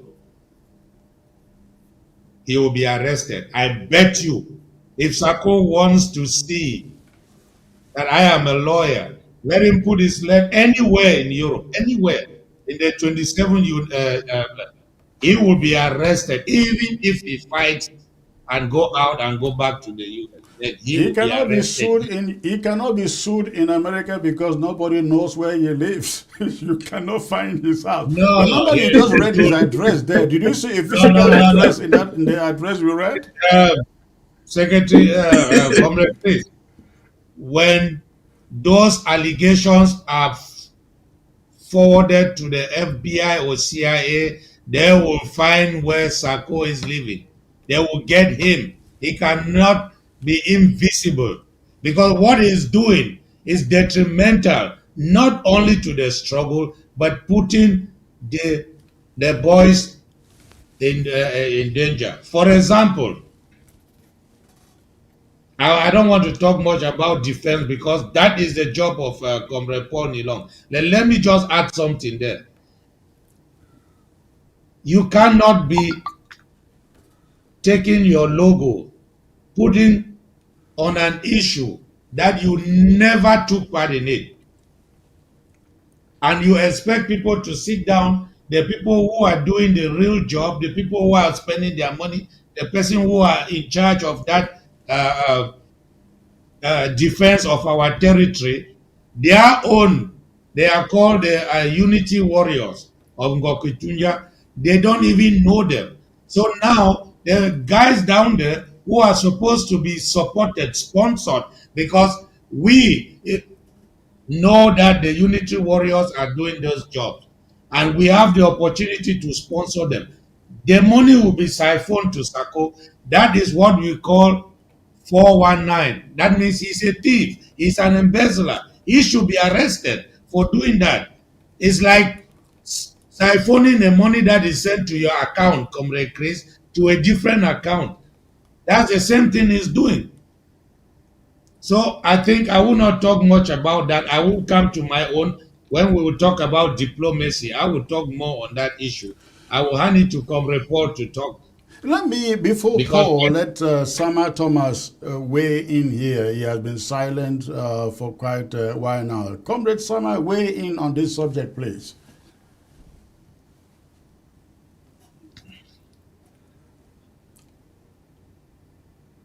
you are muted, Sama Thomas. You are muted. Hold on, I Unmute think Sama yourself. is muted from this end. Let the technicians look at it here. Yes. No, Okay, go on. I muted myself. Yeah. Like the recklessness of Chuck Ayaba has landed Chuck wherever Chuck is today. When Chuck was going on with his recklessness, some of us were shouting that their recklessness will take you to where you don't know. He never listened. With the recklessness of Sako, I think he will follow suit to where Chuck is. Because Chuck never knew that one day he will be in the dungeon because of his recklessness. Look at that was a Catholic priest organic priest taken by these boys on the ground. No matter how legitimate their actions were, you, Sako, you knew it well that the Catholic Church is an institution that can be untouchable. Instead of you shying away from that situation, you now put your logo on that action, legitimizing that action. We do not know what the silence of the Catholic Church is not the silence that they are not taking action on what Sako has done. So one day they will come to his doorsteps that you took responsibility over this action. Can you come and defend yourself? Did you ask these boys to go after this number of priests in the southern Cameroons? And what was the reason? I am not saying it because what the priests did was correct. No. Let me now help them. The priests in the southern Cameroons must not be seen by southern Cameroonians inviting the enemy into the southern Cameroons. That is Lar public soldiers. They have been living with us in the southern Cameroons. We've never attacked them. We've never killed any priest. But Lar public soldiers have killed more than 4 priests in the southern Cameroons since this war started, and even before the war started. So why should there be an event in the Catholic Church and you are importing priests or whether soldiers from La Republic to come and give you security over that event? It is absolutely wrong. For me, as an individual, I would not accept it. But for Sako to stamp his logo on that action, well, that is his problem.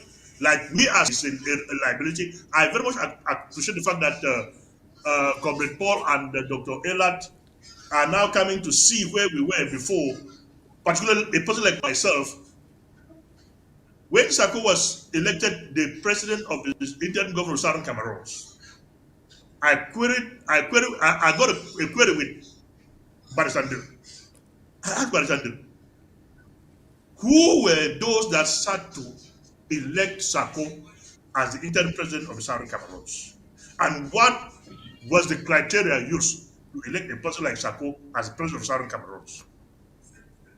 I took a step behind because my point at that particular point in time was anybody in the Southern Cameroonians will choose that this is the person that's going to lead this revolution.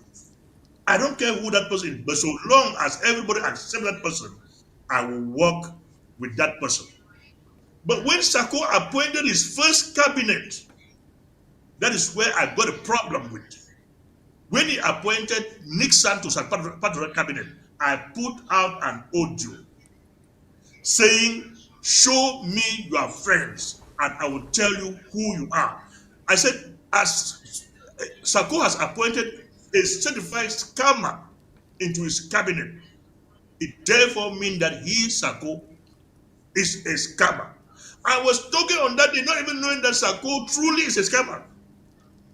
But I've been vindicated by the John Dinga of Congo, right?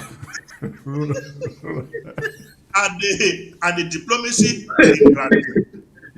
And all the ramifications that have come to now concretize what I was saying, what I said without knowing, but of which what I was saying was completely true, that Sako was a scammer. All Southern Cameroonians have seen the person that he was.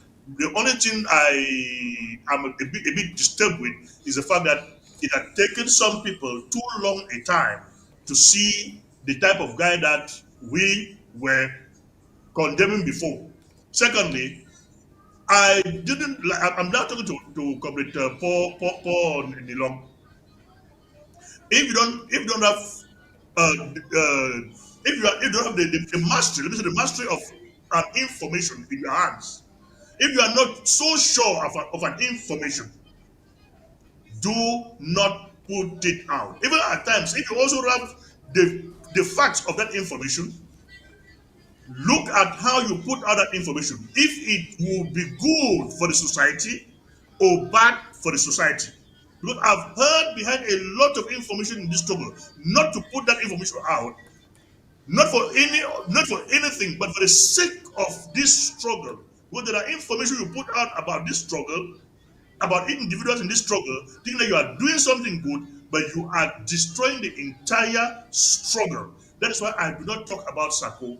I do not talk about any leader. I'm not talking, not because there are things I cannot talk, but the question I ask myself is, if I'm talking, if I'm putting out this information, how healthy, how helpful is this information that I'm putting out now to the general good of our struggle? So we should always take into consideration how helpful our information will be for the general good of this struggle before we now go on air to pass out that information. You might think that you are destroying Sama Thomas. It's not Sama Thomas that you are destroying, but you are destroying the entire struggle and not the individual Sama Thomas. So I'm pleading with all of you, my brothers and sisters.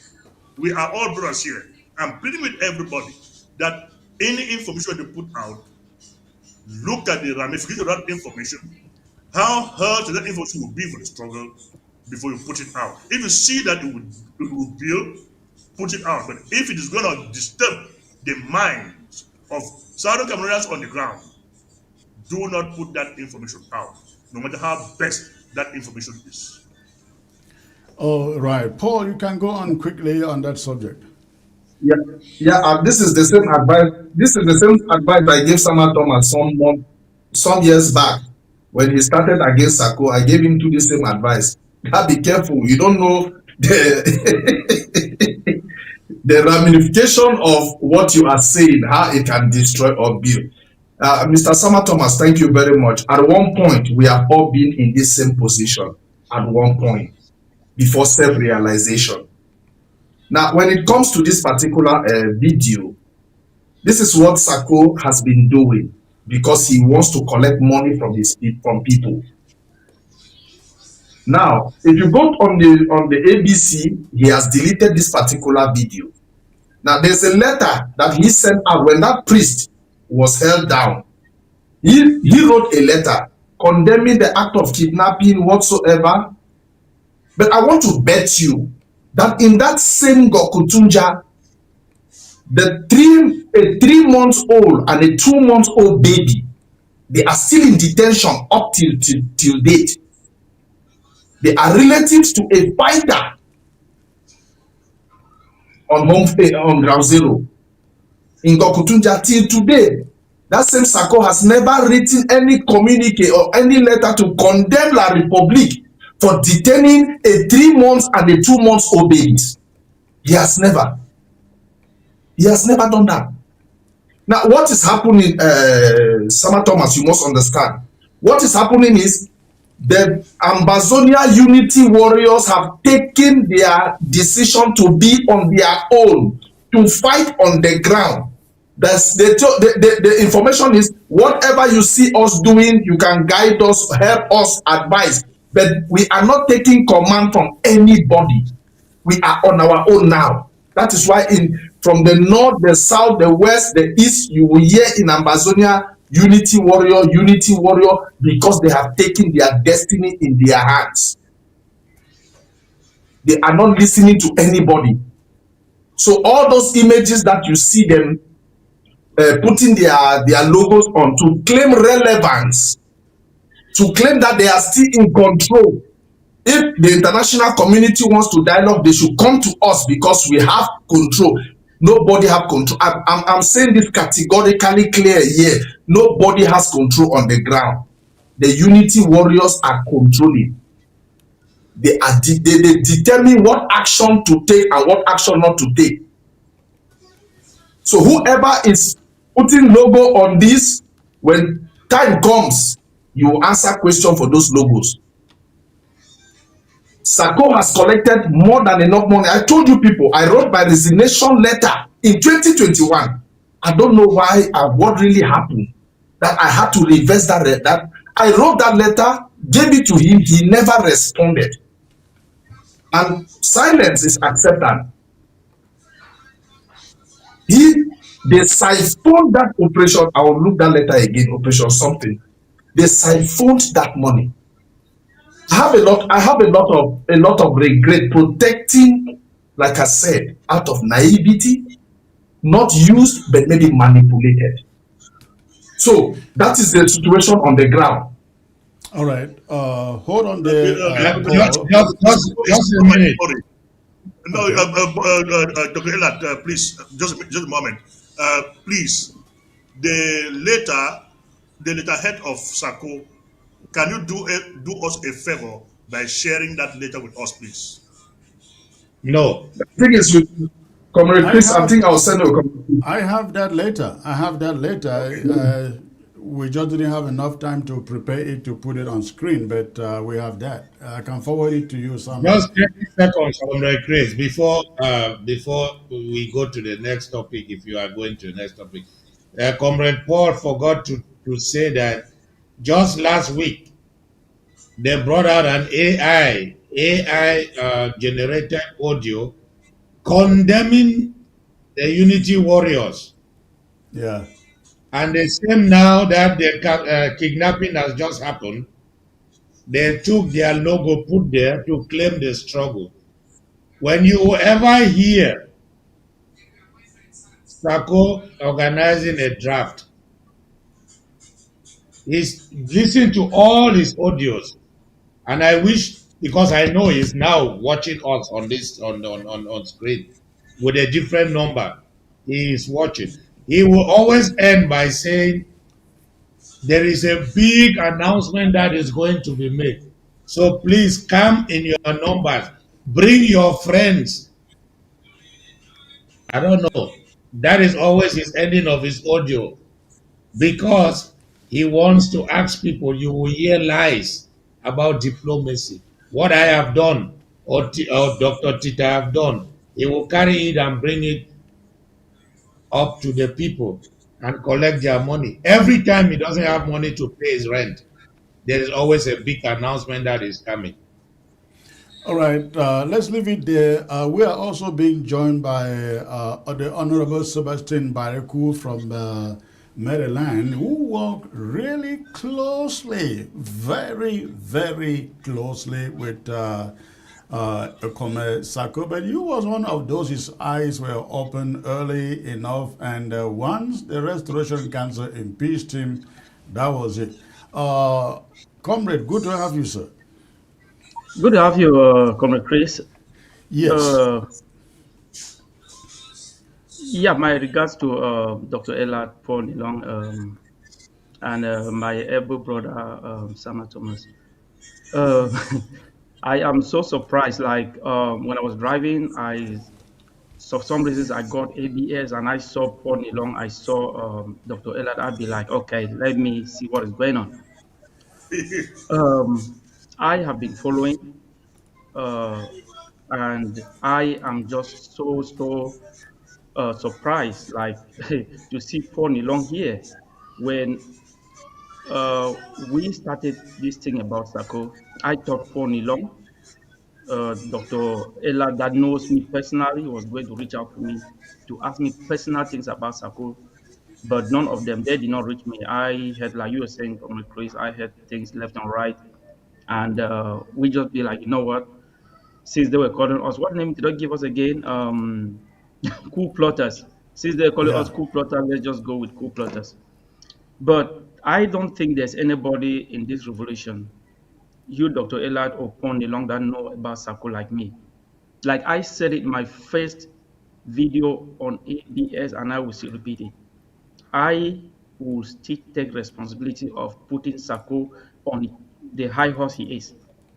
I did that because when Sako was brought in, I when I got him out of the apartment he was living in, went and rented some sort of a townhouse with my name as the owner and put Sako in it. Since then, I will tell you, I went to the mall with Sako, bought from socks right up to shirt in a way underwear for Sako with Ambazonia money. And later that, we were working with Sako. Little did I know that Sako was a con man. But when all the information started leaking against Sako, about Sako, and Comrade Chris, being so smart, who came up, we vomited Sako, and we thought people were going to see with us, but it was so unfortunate. If I want to start talking about Sako now, maybe we are going to spend the rest of this show only me talking things about Sako. But I am happy that you guys saw the con man in Sako. Anything that went out against Sako or about Sako was not a lie. We verified, we got verification and saw that everything was said about him was true. He was a con man. And I personally sent money to refugees in Nigeria, money that passed through my hands that was sent to refugees, more than 400,000. But this money went to Sako. He instructed us to send this money to his friend that is a lawyer in Nigeria. That money went to Sako. I have receipts, I have everything. I don't want to, if I want to start talking, remember, I destroyed a credit card on camera. A credit card Sako was using for his personal business, he's using it for his personal house or Ambazonia credit card. I destroyed on live TV. So there's a lot. What I'm saying is, or what I'm trying to say summarily is, now that you guys have seen the truth and you are dancing towards the truth, keep it up.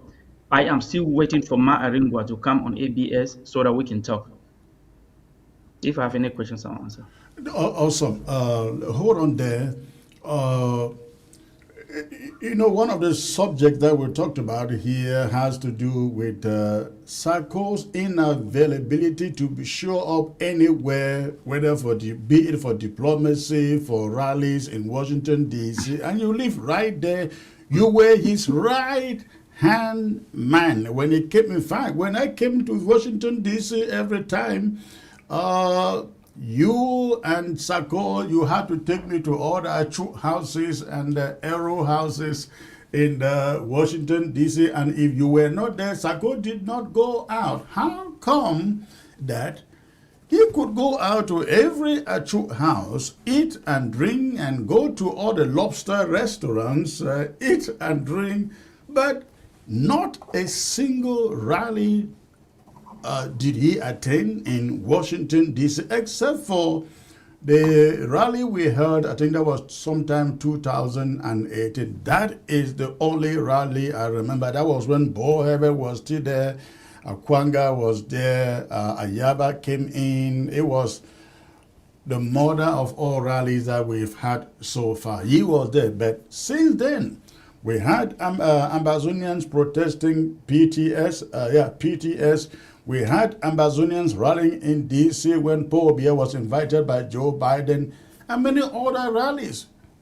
Sako never shows up for one. Tell us why you think he's doing that. You live there with him and you are still there. Let me be honest with you. Sebastian, let me just add something there. It's not even, those ones are too far. Just can you give us any reason why your vice president will die? You are in America. No, let every Ambazonia start reasoning. You are in America. You don't have any appointment. Then it is somebody who leaves Europe to come and represent you in America. I mean, can you really explain the rationale of that before you even go to rallies? Paul, let me tell you something. Since like Comrade is saying, like since 2022, I have not met face to face with Sako. The last time I saw Sako was when he came and recorded a speech here in my basement.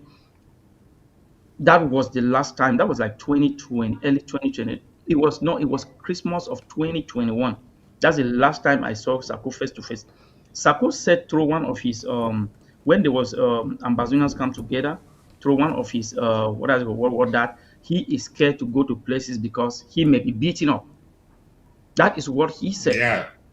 That he will be beaten up. If he go somewhere, he will be beaten up. Let me tell you, I am in Maryland. I go to everywhere. Sako has never been to anywhere. The last time I think Comrade Chris saw him is when they went to court. And the speed he took to run out of that court I told Comrade Chris, if I knew I was going to go with you to that court, nobody sees Sako. There is one hotel that Sako goes to when they have these their meetings. There's one hotel in is it Bellevue that he goes to. That is the only place I hear Sako go to. Sako, all the demonstrations we've had, all the meetings we've had, all the meetings they call Comrade Chris will come here. Sako has never attended one. He doesn't go to anywhere. He doesn't interact with anybody because he knows he's a con man. And let me tell you, it's not only Europe that is waiting for Sako. There are people that are still vouching today, donors, many donors that used to give us money to send to our refugees. They are vouching today that if they meet Sako face to face, they're going to do something that is not something unthinkable. Let me tell you something. There's a donor in Maryland that used to give us money to send to the refugees. Every time, Comrade Chris will know him. Every time we go there, he will give money, not 1,000, not 2,000, not 3,000, from 4,000 and above. The last amount of money he gave was it was 4,000. Before I arrived my house here, the money he gave it to me. Before I arrived here, Sako told Dr. Tata to come and take that money from me. I said, you just told him that you had a project on Ground Zero. And why should this money be sent to you? Why should I give Dr. Tata to give to you? He said, no, he's the one that is. I said, no, I am going to send this money to the treasury. And you can now sign to take the money from the treasury. I ended up sending that money to the treasurer. And one lady, I don't know her name. Few days after this thing came up, I wrote to that lady to send that money back to me. She never sent it. If you know how much money I will tell everybody here that passed through me to go to Sako for the struggle, and that money never arrived, the treasury, you will not believe it. So Sako will not go to anywhere. If you want to see Sako anywhere, trust me, he will not go. Comrade Chris, please let me add something to Comrade Bariku. Yes, go on. There is a guy here in Germany. He's a computer. He has how do you call this? Your computer installation things all over Europe. He lives in Munich. When we had the ASSC one here, he came, took Sako and myself at the hotel. We went to the restaurant, we ate, and then bought some things for Sako. This guy, I've forgotten his name. He was so devoted. He has a big business. He's a very rich guy. He doesn't want to show his face up. When I introduced this guy to Sako, because the guy promised to give 1,000 euro every month to Sako if only the ground will be hot. Unfortunately for me, I made that contact between this guy and Sako, and the guy is still alive today. This guy pumped thousands of euros to Sako to America every month for almost 2 years. Wow. Before realizing that all those monies never ever went to the ground.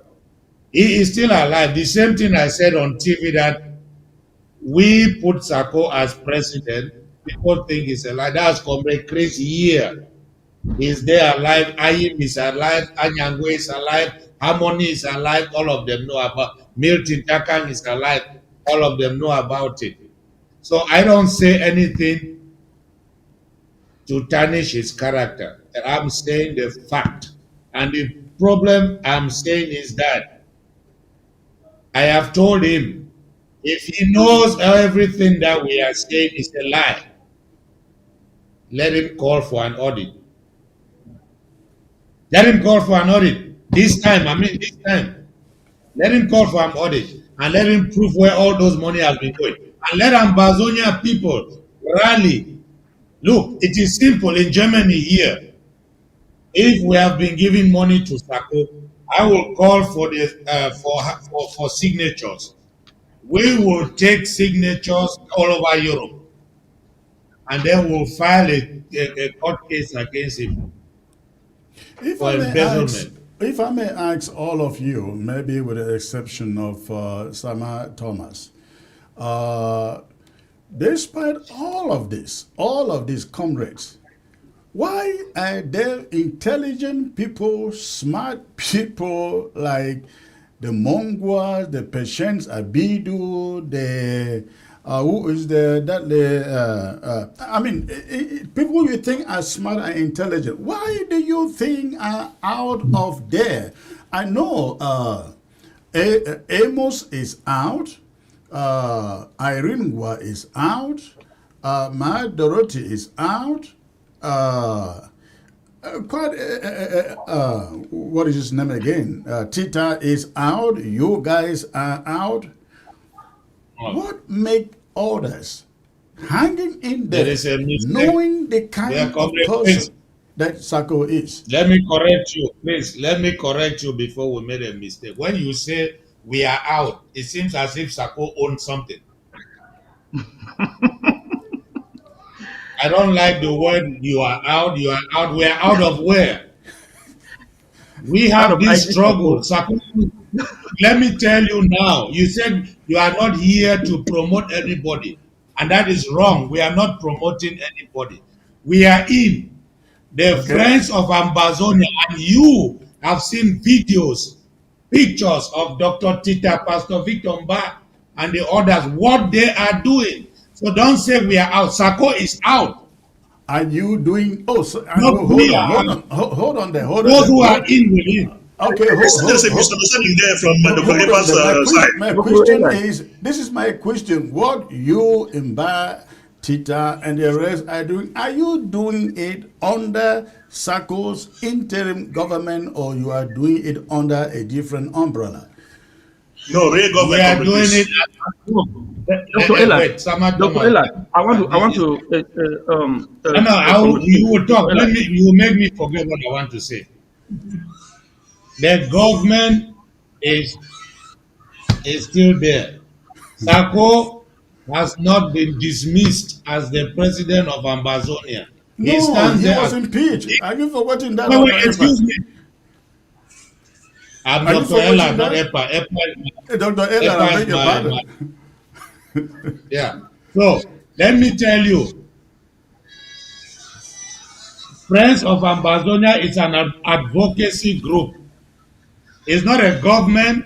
It's an advocacy group that is now carrying the struggle thanks to some certain people with their own finance and done finance by Ambazonia people. And that is when ASR TV was created. Do you know why ASR TV was created? ASR TV came up when Sako already closed down ABC through the influence of La République du Cameroon. This is not an abuse, this is a fact. But when he realized that with him closing down ABC, other people who are devoted to see this struggle go forward rally behind and build up ASR TV. He quickly went back and then reinstalled that name called ABC 24 that you are seeing now today, where they have nothing to do with the struggle.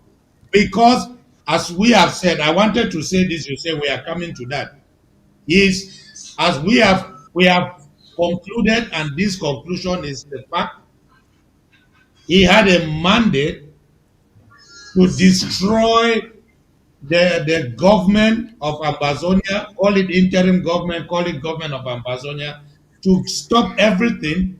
He has been promised that when that will happen, he will be paid a certain sum of money. Unfortunately for him, when he started that, he started with the constitution. He want to trademark Ambazonia on his name. Sako Ekome owning Ambazonia, that is the first. He wanted ABC to dissolve. We were in the cabinet for more than 2 or 3 years. There was never a cabinet meeting. I talked with him several times behind the scene.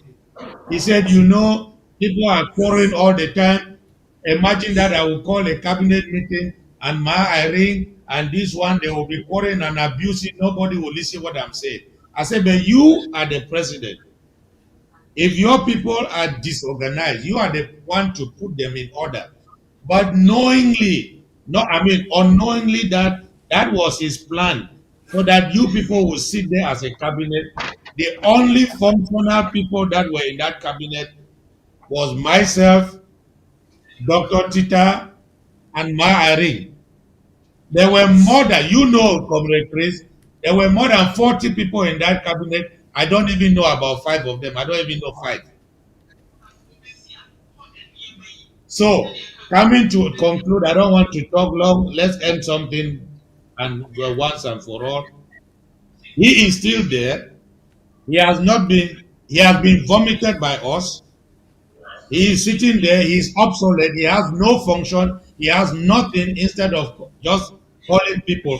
While the advocacy group, which is the Friends of Ambazonia today, is pursuing this struggle and will keep pursuing the struggle. And I'm inviting all of you, Comrade Chris, bring your expertise. Sama Thomas Bariku, come to Friends of Ambazonia, join and let us follow up. We are all for the struggle. Come, let's fight the struggle.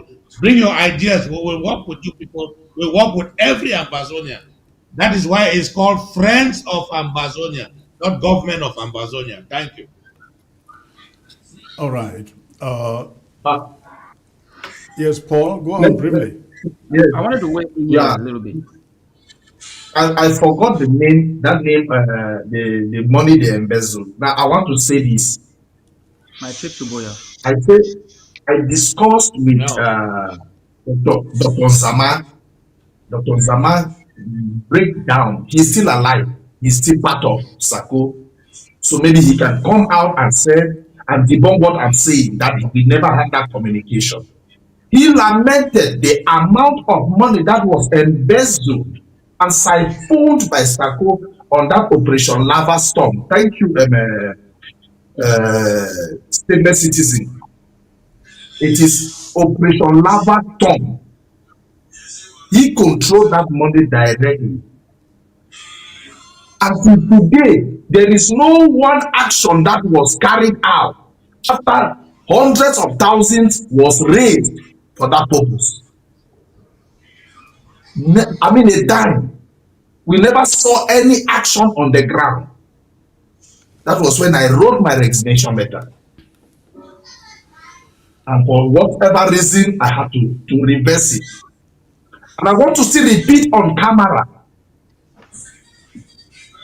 This message is to Don Pacho, especially, whom I had made an utterance concerning me and some activists receiving money. No, you got it wrong. I didn't say he mentioned you. He said some leaders put money in the hands of activists to talk about them and to blackmail others.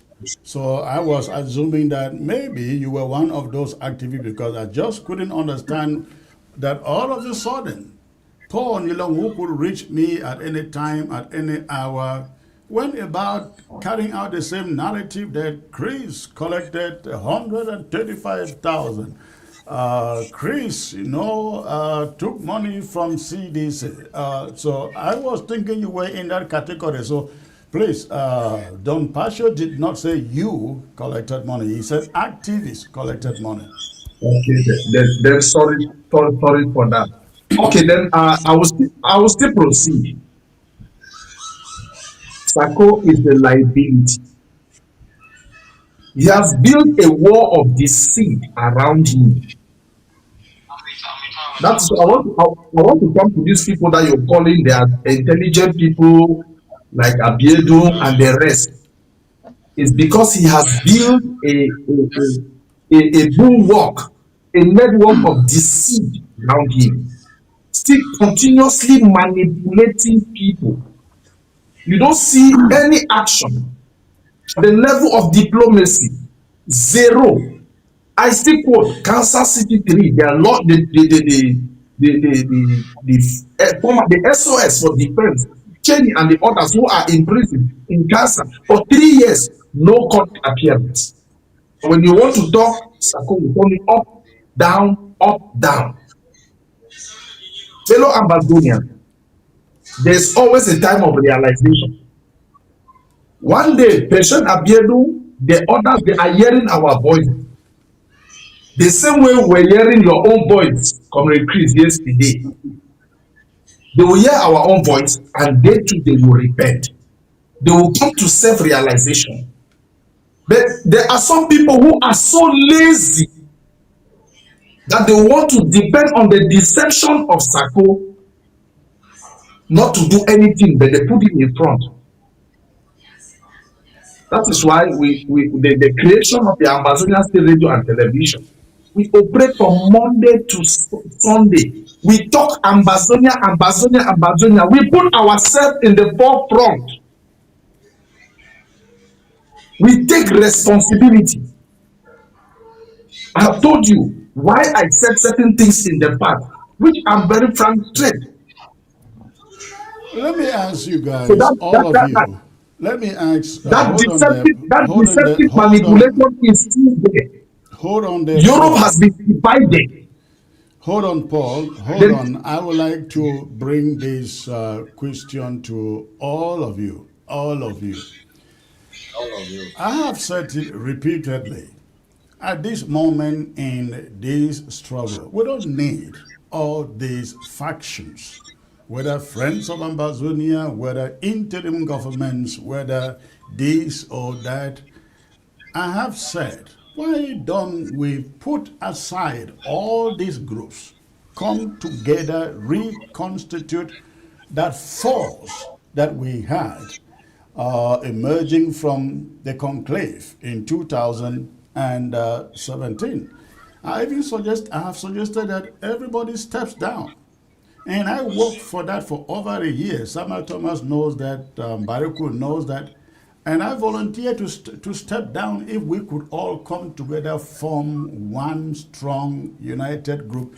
Because when we are fractured, you are not raising enough money, neither am I raising enough money, and the ground suffers. Have you people in the group you are talking about thought about dissolving everything, these groups, these factions, and we coming together to emerge with one group? I have comrades, I have been into lots of meetings where all the talk was collaboration, collaboration, collaboration. Collaboration used to sound good, but at the end of the day, it never worked. Because you sit down and agree on something and the other person leaves saying, let me go and consult my people first before I can endorse this document, before I can sign this document. I have seen that again and again. In the meantime, our people are saying, why can't you guys get united? Why can't you come together? Why can't you form a single group? I have carried out this mission all the way to Kondenge. And they agree that that is what should be done. But when you come out here, you find people who are so full of themselves, full of the ego. I don't know what they make out of this struggle. I don't know. I have not seen the money. Why can't we dissolve all of these groups, come together like in the conclave and say, let's emerge with one strong, powerful group that rules Ambazonia? I give it to all of you. Comrade Chris, let me come in. Let me start with you. Okay. Chris, you were with me. You were with me, Comrade Chris. We had a meeting with the Assistant Secretary of Guterres. I've forgotten that man's name. I think he died, if I'm not mistaken. You were there in that meeting. The one in who was representing Africa, I guess. Yeah. When I asked him a question, he was complaining of our division. And he spoke so rudely sometimes, then I had to stop him. And I asked him a simple, he said he has been in the UN and has been resolving conflict for 37 years. So when I came in, I asked him a question. I've forgotten his name, and I said, you said you have been resolving conflict for 37 years with various groups and states. Name me a single country or group, revolutionary group, that you have been involved in their struggle and they were not divided. All of them were just one. Call me one name.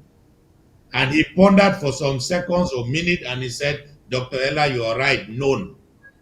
So we are in a revolution.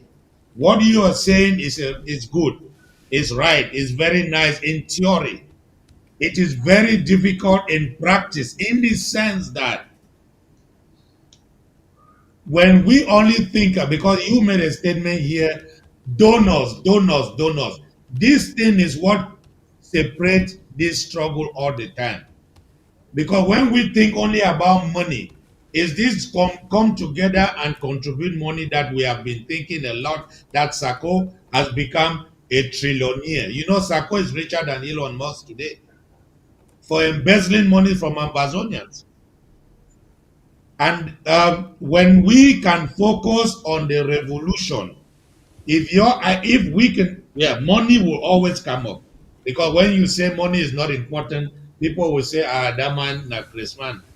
Money is important, but when the money is being used, for example, Comrade Chris, if you have a very serious diplomatic mission that is going to push this struggle, and everybody knows that what you are doing is really for the struggle, and we are pumping our dimes behind you. Nobody regrets on that.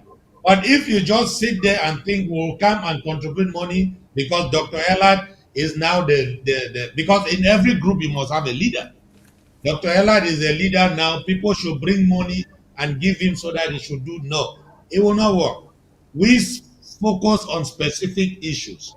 As you know, you have contacted Dr. Tita. You have spoken with Dr. Tita. You have spoken with me.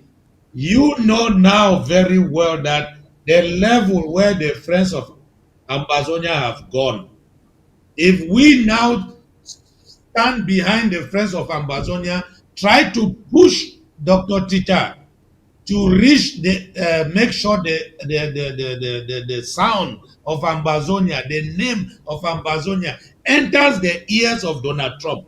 Donald Trump is not my preferred man. He's a bitch. He's an idiot. He said to Africans that Dr. we are Ella, garbage. this If we is rally behind Friends of Ambazonia and we succeed, Dr. can I, Ella, just 30 that seconds, Dr. Chris, 30 seconds. no, You see how Donald Trump wants to go and bomb Nigeria. Comrade Paul will explain that very well. It's advocacy. How did he come to know about Boko Haram? From advocacy, from someone who left from Nigeria to India, India to America, America to Republican until he enters the ear of President Trump, and he wants to take action. Yes, Dr. Ellard, yes, sir. I Yes, sir. hear you, but there is a problem there. I think when you talk about knocking of doors, I don't know anyone who has done it as much as I have done. This is the problem. I said push, Let me push. finish. Let me finish. When Go ahead. your friends of Ambazonia go knocking and doing diplomacy, advocacy, that is good. That should be done.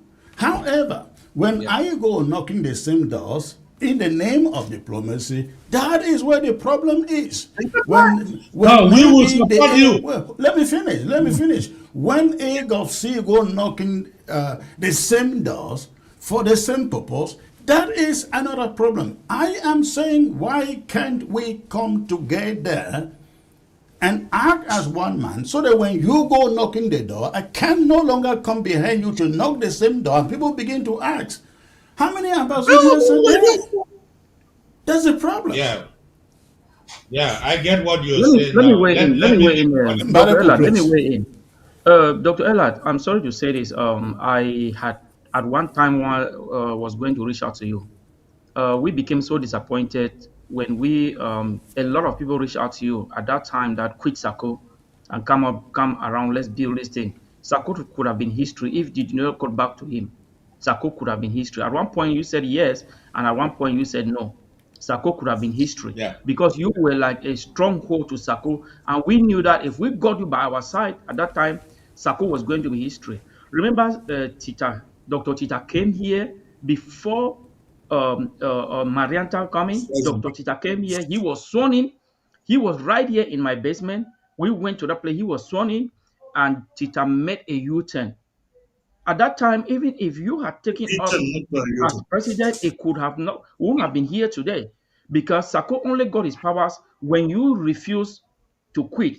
And when somebody called Tita and threatened him, or they're going to do what, leak his scandal, something like that, he panicked and fell back into the trap. So, I mean, all what we're saying here, it's just, I don't know. Let me be honest with you guys. I work with Ayok, I work with Sako, and I have worked with Comrade Christ. I will be very honest with you. When we started my trip to Boya, I was there day one. If my trip to Boya was under Comrade Chris, trust me, this struggle could have been, we could have been in Boya. I'm just telling, I'm not telling because Comrade Chris is here. He can put his mic off, or his, if it was, I see the struggle, we struggle with Comrade Chris from door to door, knocking this door, knocking this, knocking this, knocking this. All Sako was interested was to get people, get his money. I'll be honest with you, my house is right here. Anybody that has come to US, Ambazonia, be it Wo, be it Lumumba in Kenya, they have all been to my house here. When Sako gets into my house, he sits on the chair. I, Bariku, will cook food. My wife will get money from her pocket, cook food. I, Bariku, have to test that food before Sako eats. Sako will come in here, will not even go to say hi to my family. He sits there. But ask Comrade Chris, when he comes to my house, he goes straight to the kitchen and say hi to everybody. We don't even want to talk about all those things because it makes me just go to look for Sako now and do something. Comrade Chris asked a question about those people that still hang around Sako. If you look at the picture you shared, Comrade Chris, with all those people hanging around Sako, I said it in one of the shows in ABS. Those is church. That is Sako's church. If you look carefully, there's nobody there that is younger than it's a below 40 years old. If you look well, look, there's none that is below 40 years. And how do you expect these people sitting here not to listen to what Sako is saying? Let me be clear with you. Sako is a seasoned con man. Sako is a seasoned con man, and all these people you see sitting here, they, what Sako know, they don't know 1% of what they know, including Dr. Abdiado, whosoever. All of them, Sako knows what they don't know. Sako is a fair man. So don't be surprised, Comrade Chris, that he deals with these people squarely. That's why we're able to get to vomit him, because we saw his feminism and we went away. Um, there's one thing that is clear about the unity. Comrade Chris, you will not know it because you don't use the struggle for money. Every other leader you see out there, they use the struggle to make their money. You remember when we had they come together, Ambazonian leaders come together here in DC. We went and had a general fundraiser. Money came in. One guy said, "Oh, he was going to take money. The money cannot just go to the IG. Part of that money should go to the ADF." Money was given to him. Check what, $8,000. He went and deposited those checks. And the funniest thing is, those checks were written under Ambazonia Foundation. He went and deposited those checks in his account, personal account. What happened? His account was closed. All those checks canceled. Those that have even cleared, the money was returned to the donors. You see, so all this is, people are using this struggle to make their money, and Sako is the number one. What Dr. Ella said is something that I want to start buying. We have to create a database and have people populate it. Every Ambazonia that has contributed money directly to Sako should sign that, put the amount, and we can start from there. Okay. Thank you, Comrade Bariko. Let me go to something that Dr. Elad has just said, which I'm not really in line with his opinion. And I will also want to blame Paul Nilong, for Paul has been part of that mission that we are trying to bring everybody together. Him and Ochiba. No, Paul. No, Paul and Ochiba Nelson. I'm serious. Paul and Ochiba. Paul, you should be laughing on TV, man. You should be laughing on live TV. Paul is born again now.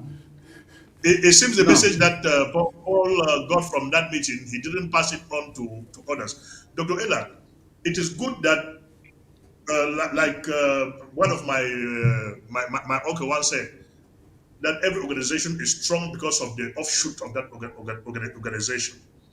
It is good that we have the offshoot of an organization, but those offshoots should be geared toward a unified system.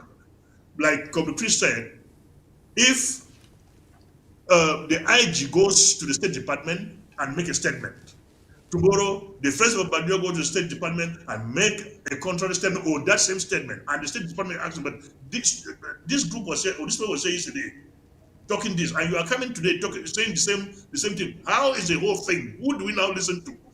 This is something that we are really have been struggling for time immemorial, that we should avoid passing on these mixed signals. The Friends of Ambazonia can still be in that unity platform, and we say this is a program that the Friends of Ambazonia had on the table, or has on the table. So let us, as a united people, follow up with this program. That program will still be going. We say the problem for defense, this is defense. Who are those for defense? All of us as a united people, we contribute money. This is going for diplomacy. This is going for defense. But if a few people, the IG is there collecting money from the same people, Friends from Ambazonia camps collecting money from the same people, how much do you think I will contribute to the IG? How much will I contribute to the Friends from Ambazonia? How much will I contribute to the ADF? How much will I contribute to the real government of the Southern Cameroons under Sako? So this is really what we want to avoid. The mistake we've been making for the past 10 years, we must not continue making that same mistake, thinking that we'll have a different answer. Please, can we, as a united people, from the Friends of Ambazonia, from the IG, whether you say IGK, you say the real government of the Southern Cameroons, which we are not yet in the Southern Cameroons, there is a real government of the Southern Cameroons, and anything we really like to say that if you hear they say the Democratic Republic of Congo, the People's Democratic Republic of North Korea, no, there is nothing existing there as democracy. Can we come together as a united people and form that democracy so that the democracy should be real? All right, all right. Thank you very much, gentlemen. I think at this moment we will open the phone lines and have the audience call in and do their own contribution from what you guys have been saying here. So if you can, please stay put out there. Let's open the phone lines. Remember, when you call, shut down the volume of your set.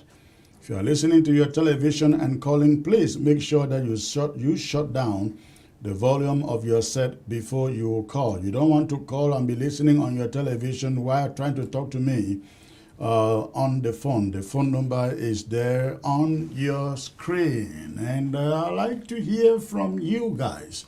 I want to thank all of you out there who contributed to have ABS restored on the satellite. Let me get to the first caller here. Hello. Yeah, hello. Good evening, Comrade Chris. Good evening, sir. Where are you calling from?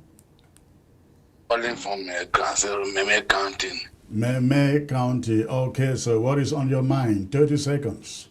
I thank God for what God is doing. Thank God for comrade, all the comrades that are there now. Nilon Paul and the rest. I thank God for all God is doing. Thank God that they have realized who Sako is.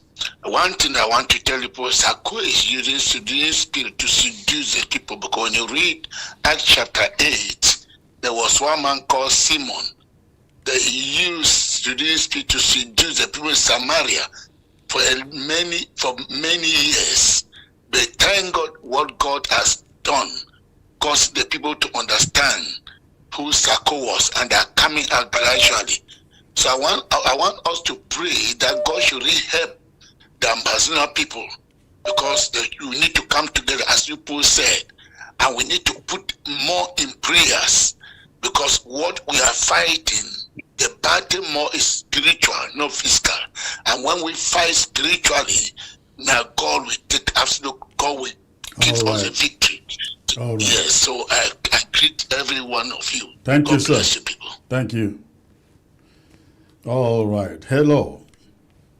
Hello, Comrade Chris. Yes, sir. Calling from Texas. What is Yes. on your mind? Calling from Texas. Yes, sir. Thank you for the great panel and thank you for the contributions. And thank you for bringing up the idea. Thank You you. know, what you said was very, very logical. We cannot be making the same mistake. And I'm sure Dr. Ella understands, you know. We cannot be so divided, and there is an IG1, IG2, IGN or X, or we can your idea of knocking the door, 10 people going to knock at the same door, I think is very disruptive. So thank you, Comrade Sama, for bringing up the idea, because we can still have friends of Ambazonia as part of this one big group. It doesn't make sense for us to be contributing money to 10 different Ambazonia people. It doesn't make sense in terms of representation. We are becoming a laughing stock out there, So I thank you guys, and I thank you guys have been so very all of you up there, all of you on you guys have been very forthcoming in discussing the issues that we've had as a group. Clarified a lot of issues about the bribery and not bribery, about the misappropriation of funds that Ambazonians have gone. But we've fallen. Let us stand up and move forward. All right. I think that's really just what I want to say. Thank you, sir. Thank you for the call. Yeah, thank you. Hello.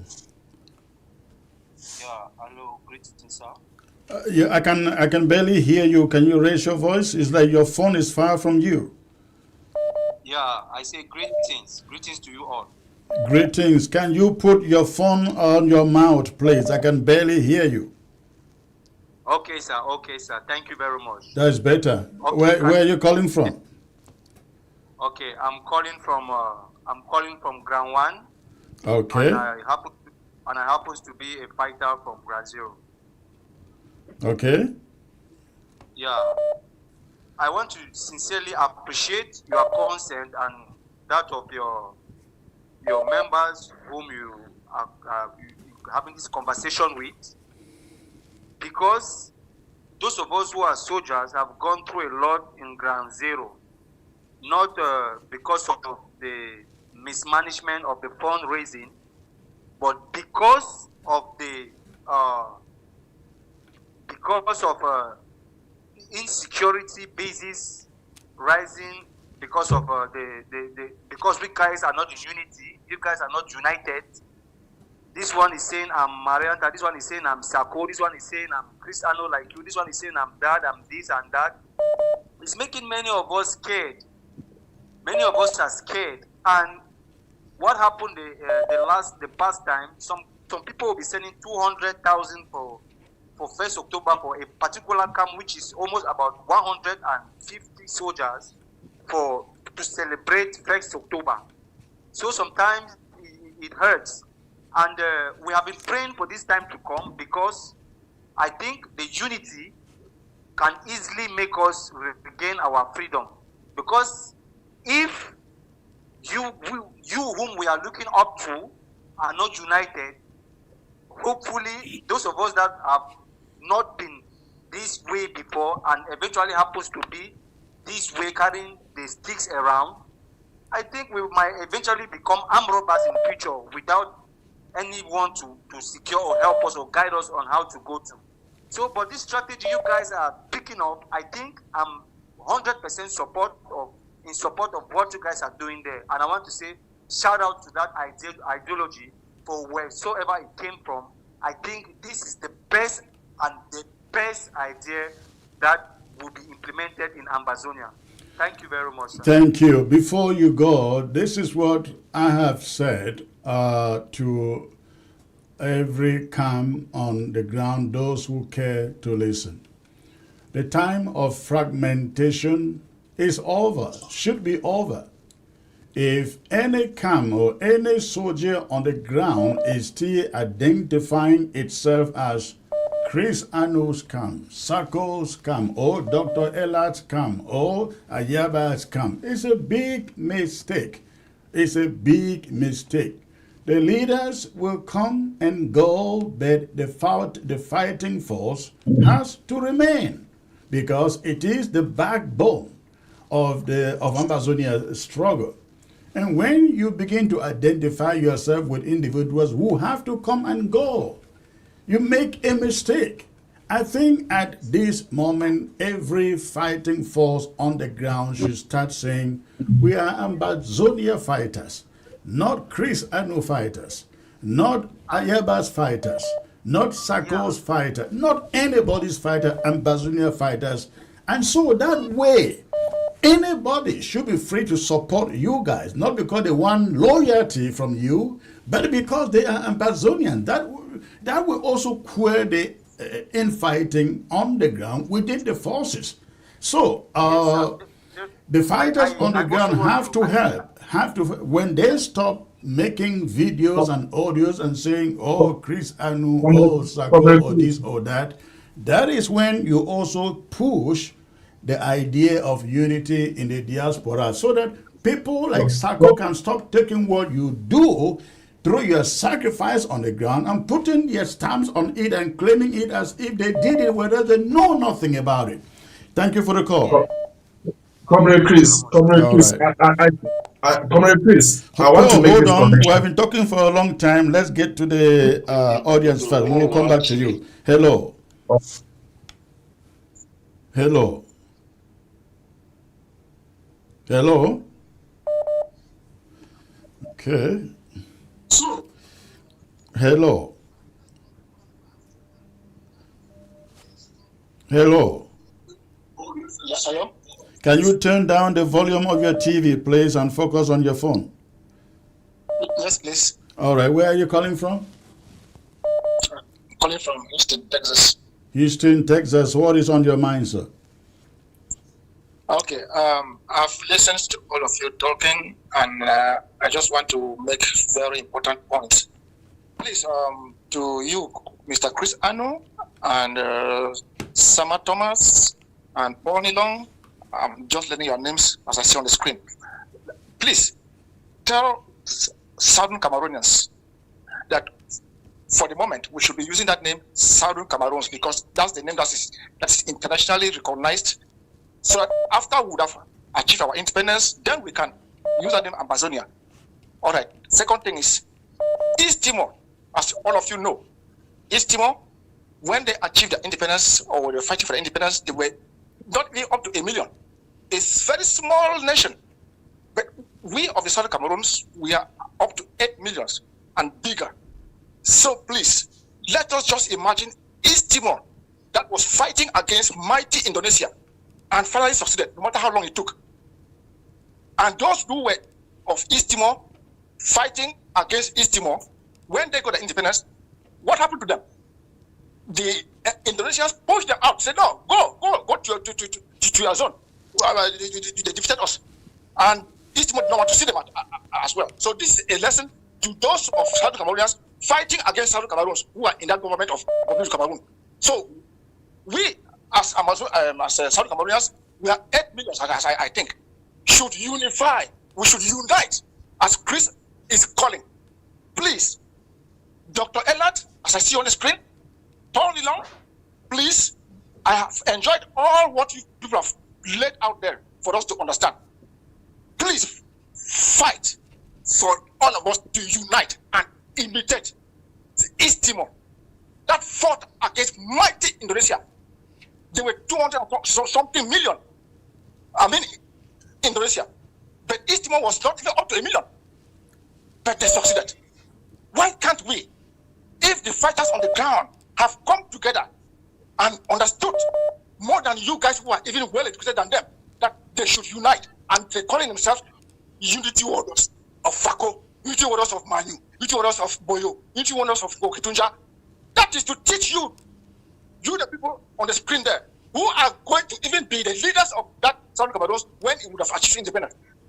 if those soldiers can understand more than you people that unity is better, so you should just use that opportunity and keep bringing it into the ears of everybody who is from that Southern Cameroon, that we should unite. There is nothing like Chris have said that this group belongs to this. No. Let us imitate East Timor. All right. Thank you, sir. Thank you for the call. Thank you. Hello. Hello, Commander Chris. Yes, sir. Good afternoon. Where are you calling from? I'm calling from the Ground Zero. Okay. What is your contribution, sir? Yeah, thank you for picking my call. I just have a little contribution to make here concerning what all of you have been saying on your show today. I'm not going to go deep to talk about the government, President Sako, and all other groups. But the problem here now at the Ground Zero is that people on the ground don't have confidence in people in diaspora, except for the friends of Ambazonia who are really active now, and we are seeing their performances on social media. So when you talk of people coming together, the leaders coming together, we don't know who is a leader now and who is not a leader, because none of all those leaders are doing anything for the fight, for the struggle. So what I want to suggest is that if all the leaders want to come together, I believe they have to go back to their LGAs and the counties and organize all those counties, so that action should be there in every county and not coming together to keep siphoning money from Ambazonia. I think enough is enough. If we are serious, if those leaders are serious, they should go back to all their counties, rebuild the counties and LGA, and bring more fighters so that they can fight to liberate the land. Instead of going on social media and talking, it makes no sense on the ground zero here where we are. We are seeing the military going around harassing people, kidnapping people, but if the fighters were there to defend these people, this military will not have the chance to go and harass people. So when you sit on the TV and keep talking about leaders coming together, we don't know whether there is any leader again, because the fight here. I think you sound more like a CPDM crony than an Ambazonian. For you to call here and say you don't know who the leaders in the diaspora, have you been following this struggle for the past 9 years? Then you cannot, sir. You cannot make that statement. If you are saying, hold on. If you call and said leaders are not sending enough support to the fighters on the ground, that makes sense. But for you to sit there and say, there is no leader, we don't know who the leaders are, you don't sound like Ambazonian. Thank you for the call. I sound. Hello.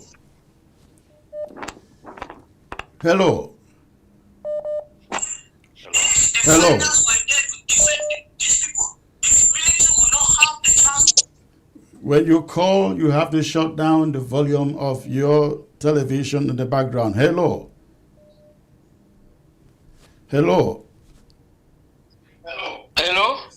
Yes, where are you calling from? Yeah, I'm calling from Douala. Okay, Cameroon. 30 seconds. What do you have on your mind? Hello? Good evening, my brothers and sisters. Yes, go on. I'm hearing you. Yes, I just want to participate because maybe I talk for pidgin. Okay. I did follow Chris Ano program for television all time for my house for Douala, and I want to thank Chris Ano for the effort where he tried to bring them. For see me unite the Ambazonia and the way they did for diaspora, I dey thank you plenty for that effort where they do am. I want for talk say me continue so. And I want for talk again say this so. I dey see all the people they dey for there. I know I see Sako, he own leader, one of his own person for that group. So if I say next time, if una dey organize until this one, una call one of Sako, his own people, his own group people for them for participate. So that now for them will know say the unity, they don't work and find the unity to go find. So I want to thank una, I want to appreciate una, what una do am. So I thank una for una effort. All you right. see we liberate Ambazonia because we dey for here, for Douala here. We no wan go back for our own side because they you know the worker for day. So we hope say make what una do and make kind work and make the country change. We'll go back for our own village. All right. We'll bring the other people together so that thing will work and fine. Thank una. Thank I you. appreciate una. Thank you for the call. Hello. Hello. Yeah, good evening, Comrade Chris. Good evening, sir. Where are you calling from? Belgium. From Belgium. Can you raise your voice a bit, sir? All right. What is on your mind? 30 seconds. Yeah, I want to say yes concerning the issue of Sako. Some people are on your panel they were strongly supporting Sako upon all the mafia Sako was doing. They were born along Dr. Elat, Nisama. Even when you were in Sako, you were strongly supporting Sako until Pa Johnson come and frame story concerning Sako, and you people believe it. Again, we talking about my trip Boya. Before the struggle was behaving like Kelek because of my trip Boya. When my trip Boya was consumed, the struggle was just killed down. For example, Nambere back up for the struggle because of my trip Boya. You can confirm with that, my Comrade Chris. Also, so the matter of the unity is good, but in the diaspora has failed this struggle, Comrade Chris. Well, thank you for the call. However, all of us here were working for the interests of a united Ambazonia. As you heard from the beginning, I think that Dr. Elad brought that up. When the elections were conducted, I won that election, but for the interests of Ambazonia, others cornered me and said, Comrade Chris, if you take the leadership, then communication may die, and your voice is what is directing the struggle. Let's Sako take over, you stay in communication. And for the interest of the struggle and Ambazonia, I said, yes, I can stay in communication and let Sako take over the leadership. And that was all. Yeah, Comrade Chris, I know your effort effort that you're putting the struggle. Yeah, hold on, let me land. That was done again for the interest of the struggle. So I'm saying that to say that all of us at one point were working together, including Sako. But again, you come together for the first time, you don't know each other. I didn't really imagine that Sako would turn out to be what he is, because we knew each other in the course of days. We couldn't vouch until you begin to see a person begin to expose himself and reveal whom he really is. You cannot know. That is why when you say, oh, but at a point in time, all of you were together or this, that is true. But when some of us began to see the signs, we took it out. And we said, this is wrong. This should not be. You are talking about my trip to Boya. I defended Sako on my trip to Boya, not knowing the real truth behind it until Tabenyan comes up with the records. But I was the one who went on TV to defend him. I was doing it again for the interest of the struggle, not knowing exactly what the facts were. Let me say one thing. You know, when you are defending someone who is thief, they can also attack you also as one of us. That is true. That is true. Yeah, so, that is true. You become an accomplice, I right? saw last time with I saw one time with Mr. Bariko. Mr. Bariko said the Sako was taking salary. and they rented Sako a house. That's People true. are dying. People are in the bush. That's I was true. shocked. I was shocked. Yeah. I was really shocked. Well, thank you for the call. Let's get to other callers. Thank you for the call.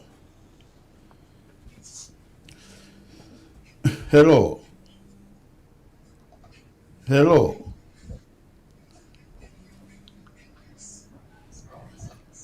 Hello. Hello. Hello. Good evening, ma'am. Where are you calling from, please? Good evening. My name is Bella. I'm calling from the UK, West Midlands in particular. Wonderful. What is on your minds, ma'am? It's just to thank all of you for what you're doing for us Ambazonians. I know somebody says, let us call ourselves Southern Cameroonians. That is in history, I do understand that. But I feel proudly Ambazonian because that is unique. That has nothing to do with Cameroon. Ambazonian, Amba, makes me like it's an identity. So I feel like we have to keep it like that. And then on another part, we say, I think it's one of the famous saying, that Vox Populi, Vox Dei. From the start of everything, the people had decided who they wanted their leader to be, just like we're having now with President-elect Issa Chiroma, whereby the people decide and somebody decides that, no, let's take it from him. And I think that was one of the mistakes that we did in the struggle when the people decided their leader, who was Chris Anu, and we said, no, let us go away with the will of the people, do away with the will of the people because of the struggle, and chose somebody else. But we look back in history to be able to help us for the future. So we've already seen what problems we've got, what problems happened. And just like you said, all of you, I don't want you people playing the blame game. Take a lesson from the Caucasians. They don't play a blame game. When they're doing something right, they stand together to stand on their points and do it right. All 5 of you men I see on the screen are awesome. You're doing wonderful jobs wherever you are. And we must also understand that man is fallible. We make mistakes and we come back to the fold and we say, oh, like Paul, I appreciate you for actually apologizing to Comrade Chris and saying, oh, I made this mistake. Bariku, Comrade Bariku, for all the support you give. Dr. Ellard, for everything you're doing for diplomacy, going everywhere. And Comrade Sama, for this fatherly bringing together and telling the young ones, division doesn't help, let us come together. And you, Comrade Chris, for this program that you've got on to keep on advising us and making us aware of everything. So, guys, the struggle goes on. We are all helping in our own little places and everywhere we are. Kudos to all of you. United is the best way to go, but we must remember, when our comrade, our dear beloved Sako was taken from us, everything scattered. So even if we come as unity now, united front, we must know how to do a little bit of division in that unity. Digress, somebody is in diplomacy, this one is in defense, so that we all, even though we are all united, but there is specificity in our unity. So I will not talk much if there is so much on my mind, but right. I want to thank you all. Thank you. Well spoken, ma'am. You have a great night. Wish you all a good night. All right. Thank you. That was wonderful. Hello. Hello. Hello. Hello.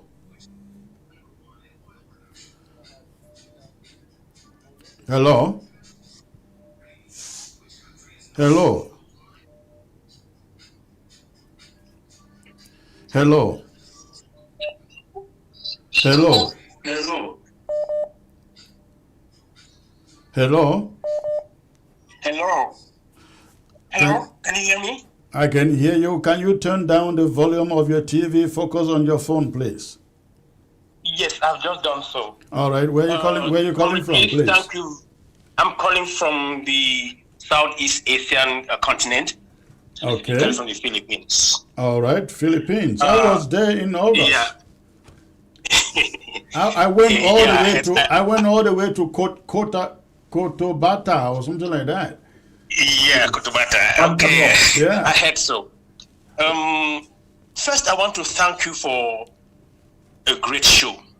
I won't even call it a show, an educative session, which is very, very important for us Ambazonians, or Southern Cameroonians, as we say.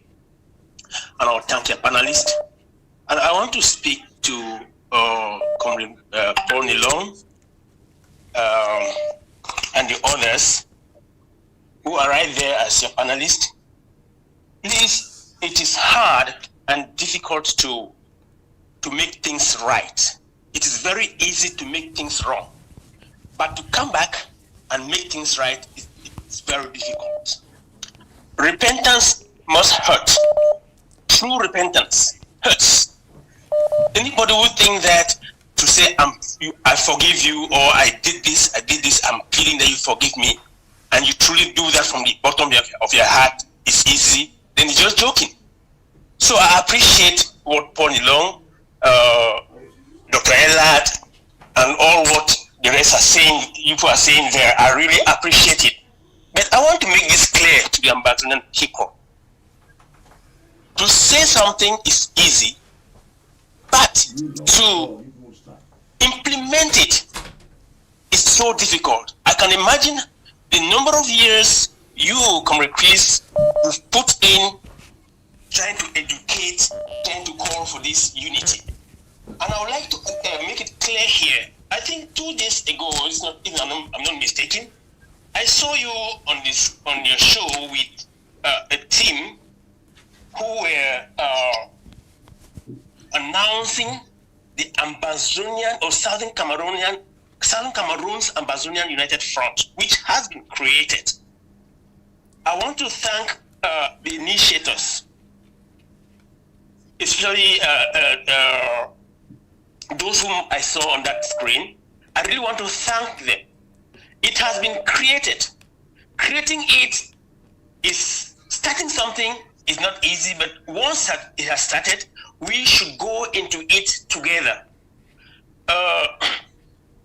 Dr. Bellat, thank you for your diplomacy through the Friends of Ambazonia.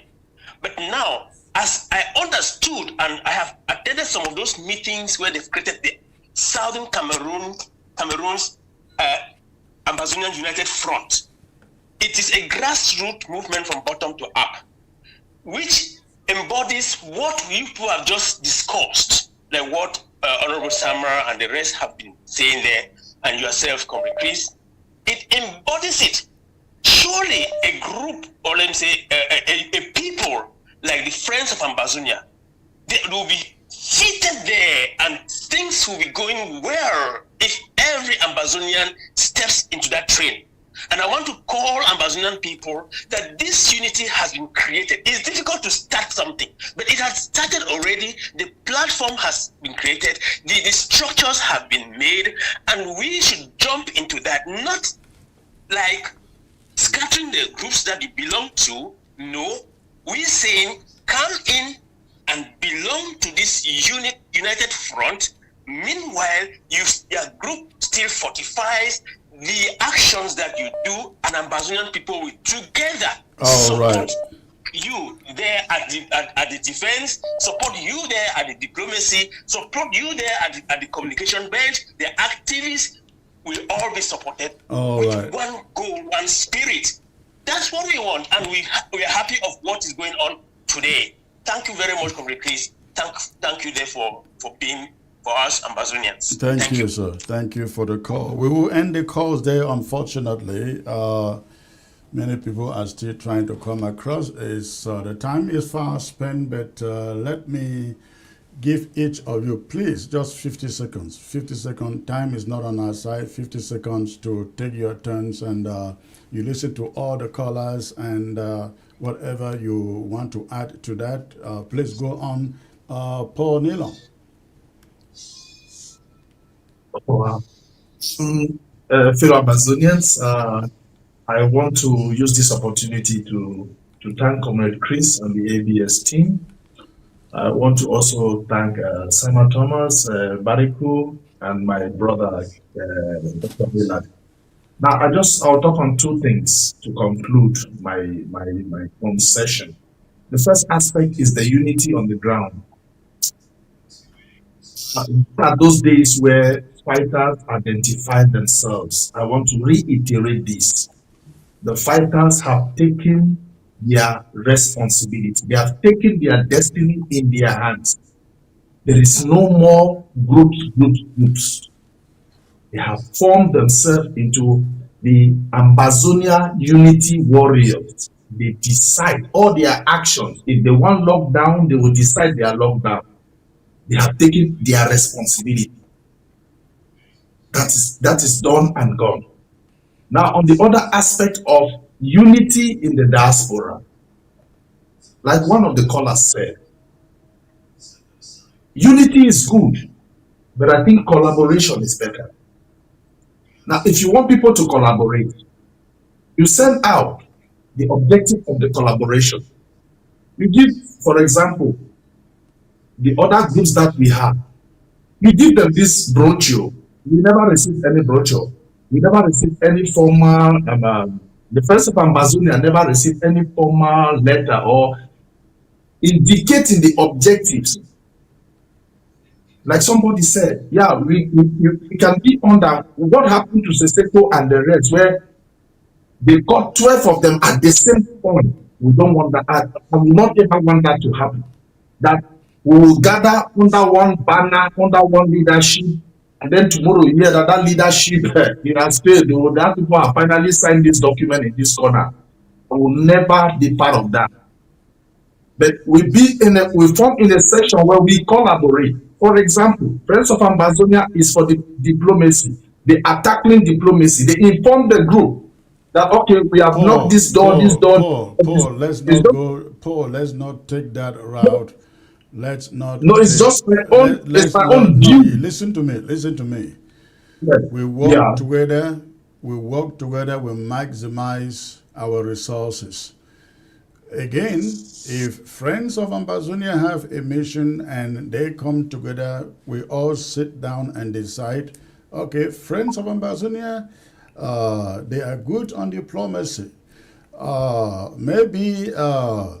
Maybe Sako, they are good on this. Maybe Dr. Epa, they are good on that. And we agree that let's get one pot for the finances.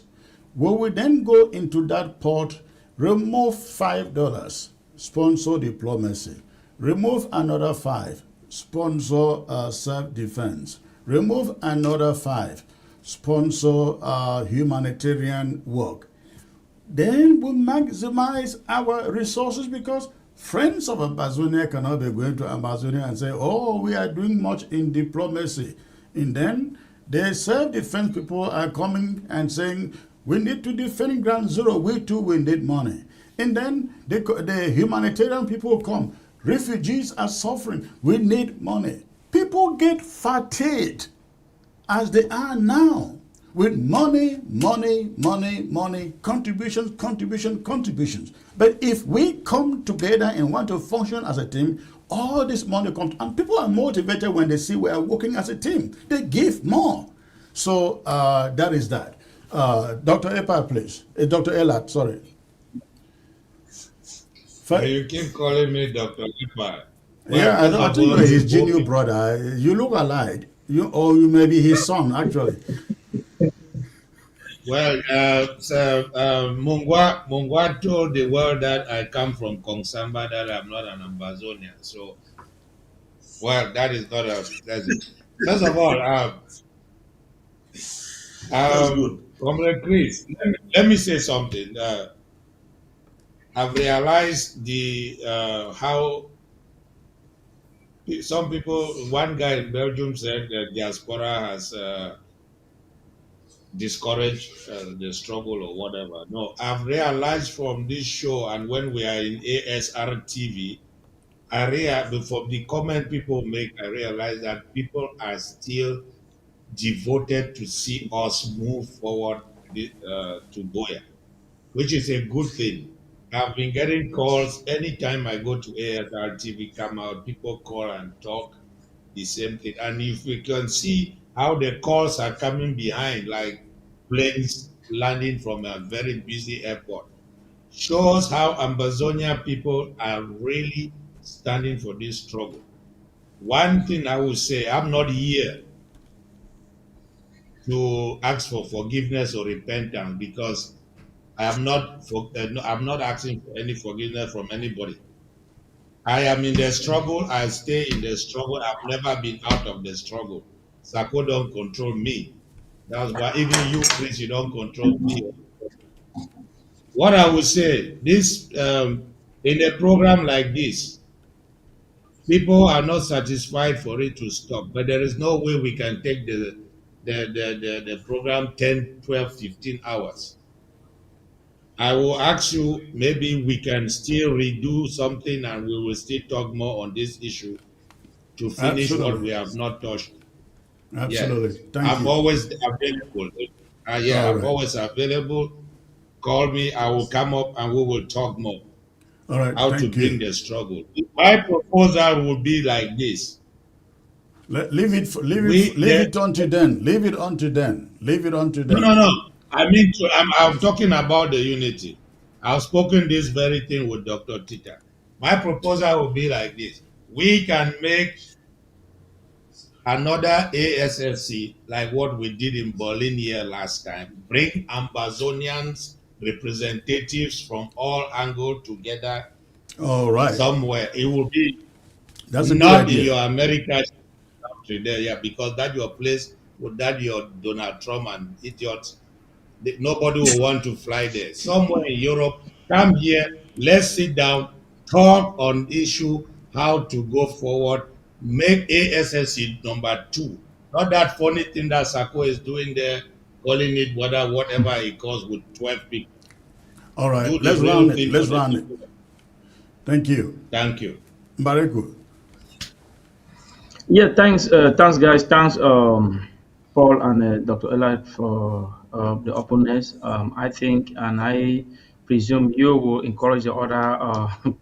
How will I call them? Um, they call us what? They used to call us what again? That name has gone off my head. Okay, guys, that We are now remnants. Who plotters? You people. Coup plotters. Okay, We you guys all are were coup plotters but too. now Coup we plotters the friends too. of Amazonia and remnants of coup plotter. We are remnants. Yeah, So I'm you not know, going to so cross. I'm not. Yeah, I'm not going to do cross questioning. But the one thing I want to ask you, Dr. Ellard, is don't you think unity begins from home? It is not a bad idea to create friends of Ambazonia, but don't you think the legitimate IG that you left and fell behind an IG that was not legitimate, you can bring your expatriates to rebuild that IG? When this IG, when we figure out the right IG and then these groups can come together, Friends of Ambazonia can still be there, it will be there, but we have a body and all of us know I am not a member of that IG. You know that I'm not in the government, but I know that is the legitimate IG and I stand with it. When Siseko, when I was impeached and Sako was brought in, I stood with Sako. When Sako was voted out, I stood with Marianta. And when Marianta was voted out or whatever with Dr. Tochita, I stood with Chris. Now it is Dr. Epa, and I still stand with Dr. Epa. Don't you think you want to do some traces and fall back to where you belong and we start building from there? Well, if thank that you. is It's it, no longer we will time for talk. question and answer now. Maybe next show we will do that. Let me go to Sama. Yeah, that one is for next Thank, time. Thank you.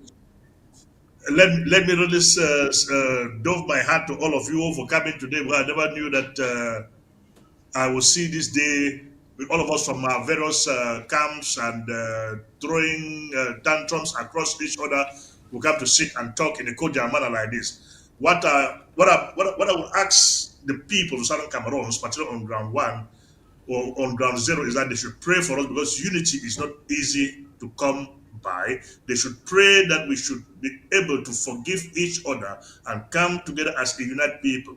Let us think this way. We are sponsoring more than 5 TV stations now, if I'm not mistaken. If not 5, at least 4.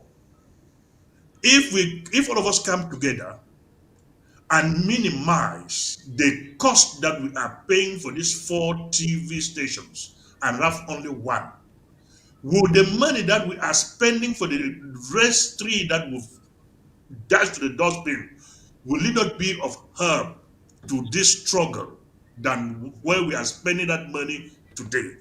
When going home, we should think of it.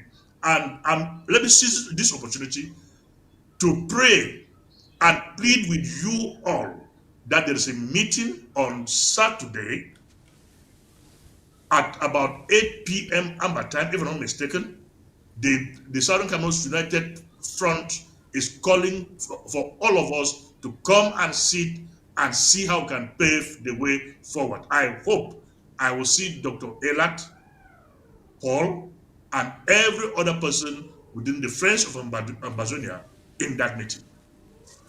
All right. I say you will not see me. You will not see me because I have a meeting. Saturday is tomorrow, right? Saturday is tomorrow. Gentlemen, listen, No, thank you. You will not see me because I have a meeting that I'm attending. But let me tell you, insofar you start using that word, Southern Cameroon Unity Front, you are trying to fracture some good point movement that we have done in this discussion.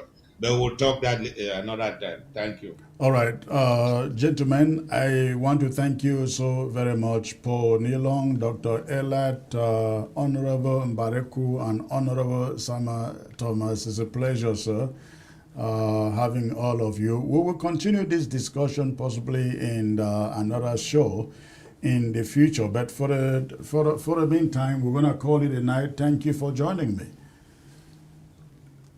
Thank you very much. Thank you. All right. Thank you all. Thank you. Okay, ladies and gentlemen, we're gonna call it a night here. But before I go, I'd like to make this appeal one more time before I go. ABS is coming to ground zero through satellite television. We are watched in all of Africa. Often we are shut down because we cannot afford the bills. I continue to appeal to all of you out there who appreciate what we are doing here to please support ABS to stay on satellite. We could just do it on the social media for those of you watching by YouTube and Facebook. That would be good. However, the majority, the overwhelming population on the ground would not benefit. And this is not for the diaspora because the diaspora can communicate through social media. But Ground Zero cannot communicate effectively through social media because they don't have the luxury of the data, the internet data that we have in the diaspora. And so that is why it is very important, very critical, given this moment in particular with what is going on in La République du Cameroon, that we have ABS remaining on satellite, reaching out. In fact, can you imagine? Even Francophones are saying, let's create a French channel. Let's create a French channel. I wish I was able to speak French. I would have created a French channel and then come back here and speak French, but I can't do that. But that is to tell you how beneficial this has been. Please, I am appealing to all of you out there to support ABS. $25, $50, $100, $200, whatever you can afford to get ABS staying on satellite will be very much appreciated. The number on your screen is good for both PayPal, and Zelle. The number, the live calls number on your screen is good, both for PayPal and Cash App. I want to appreciate you. I want to thank you for doing so. And I want to also thank those who have already contributed to enable us to turn it back on the ground. Some people send in 250, some send 100, some send 75, some send 25. I want to appreciate you. Thank you so very much. And God bless you all. All right, ladies and gentlemen, I look forward to coming back on Monday with more of news talk, and I hope you have a wonderful, wonderful weekend until Monday. Good night. ABS can help you reach your target audience like never before. Advertising on ABS, you'll benefit from our extensive reach and dedicated viewership. We offer special advertising packages during primetime slots and popular shows. You'll also be featured on our social media platforms, reaching an even wider audience. Don't miss out on this opportunity. Take your business to the next level. Contact our advertising team at absafricatv@gmail.com. ABS can help you reach your target audience like never before. Advertising on ABS, you'll benefit from our extensive reach and dedicated viewership. We offer special advertising packages during primetime slots and popular shows. You'll also be featured on our social media platforms, reaching an even wider audience. Don't miss out on this opportunity. Take your business to the next level. Contact our advertising team at absafricatv@gmail.com. Tell them, for me second, to the line. Hey, you don't know what to say about carry the bonus. Bamendian speaking them. Una wake up for all. Time don't reach me, go show us style. Sasingala, Aleppo. Sasingala, now we bring her from Aleppo. I said the one na dance for Aleppo. Sasingala, now we bring her for Aleppo. For Aleppo, Sasingala now we bring up for Aleppo. I say the one na dance for Aleppo. Sasingala now we bring up for Aleppo. Aleppo, na for Aleppo. Hey man, I wanna do the job sir.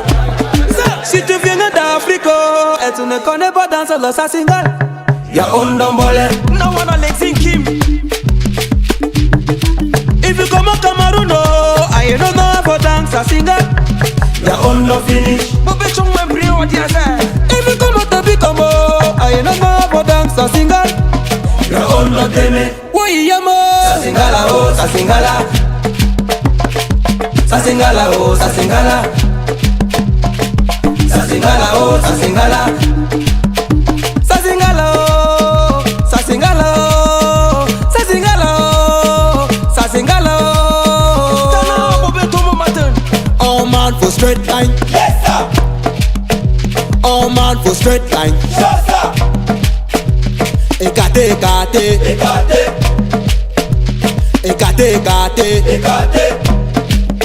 Tout le monde a d'attention. Face forward. I stand at east. Rebo. Ekate.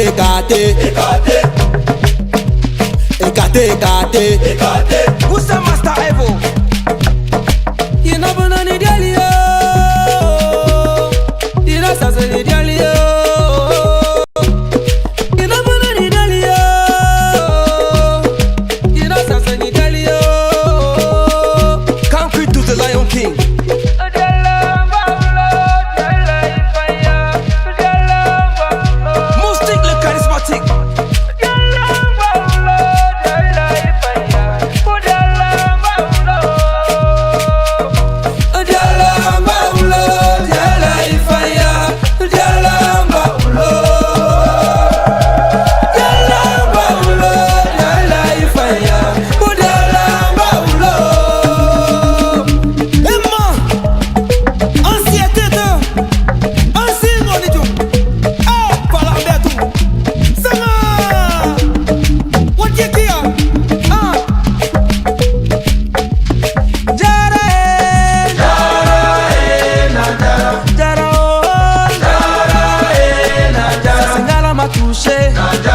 c'est pour vous.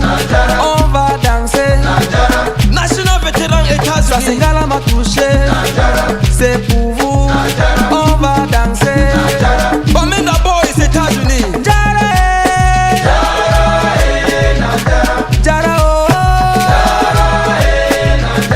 Nanjara, Akim Makule, Nanjara, Nanjara.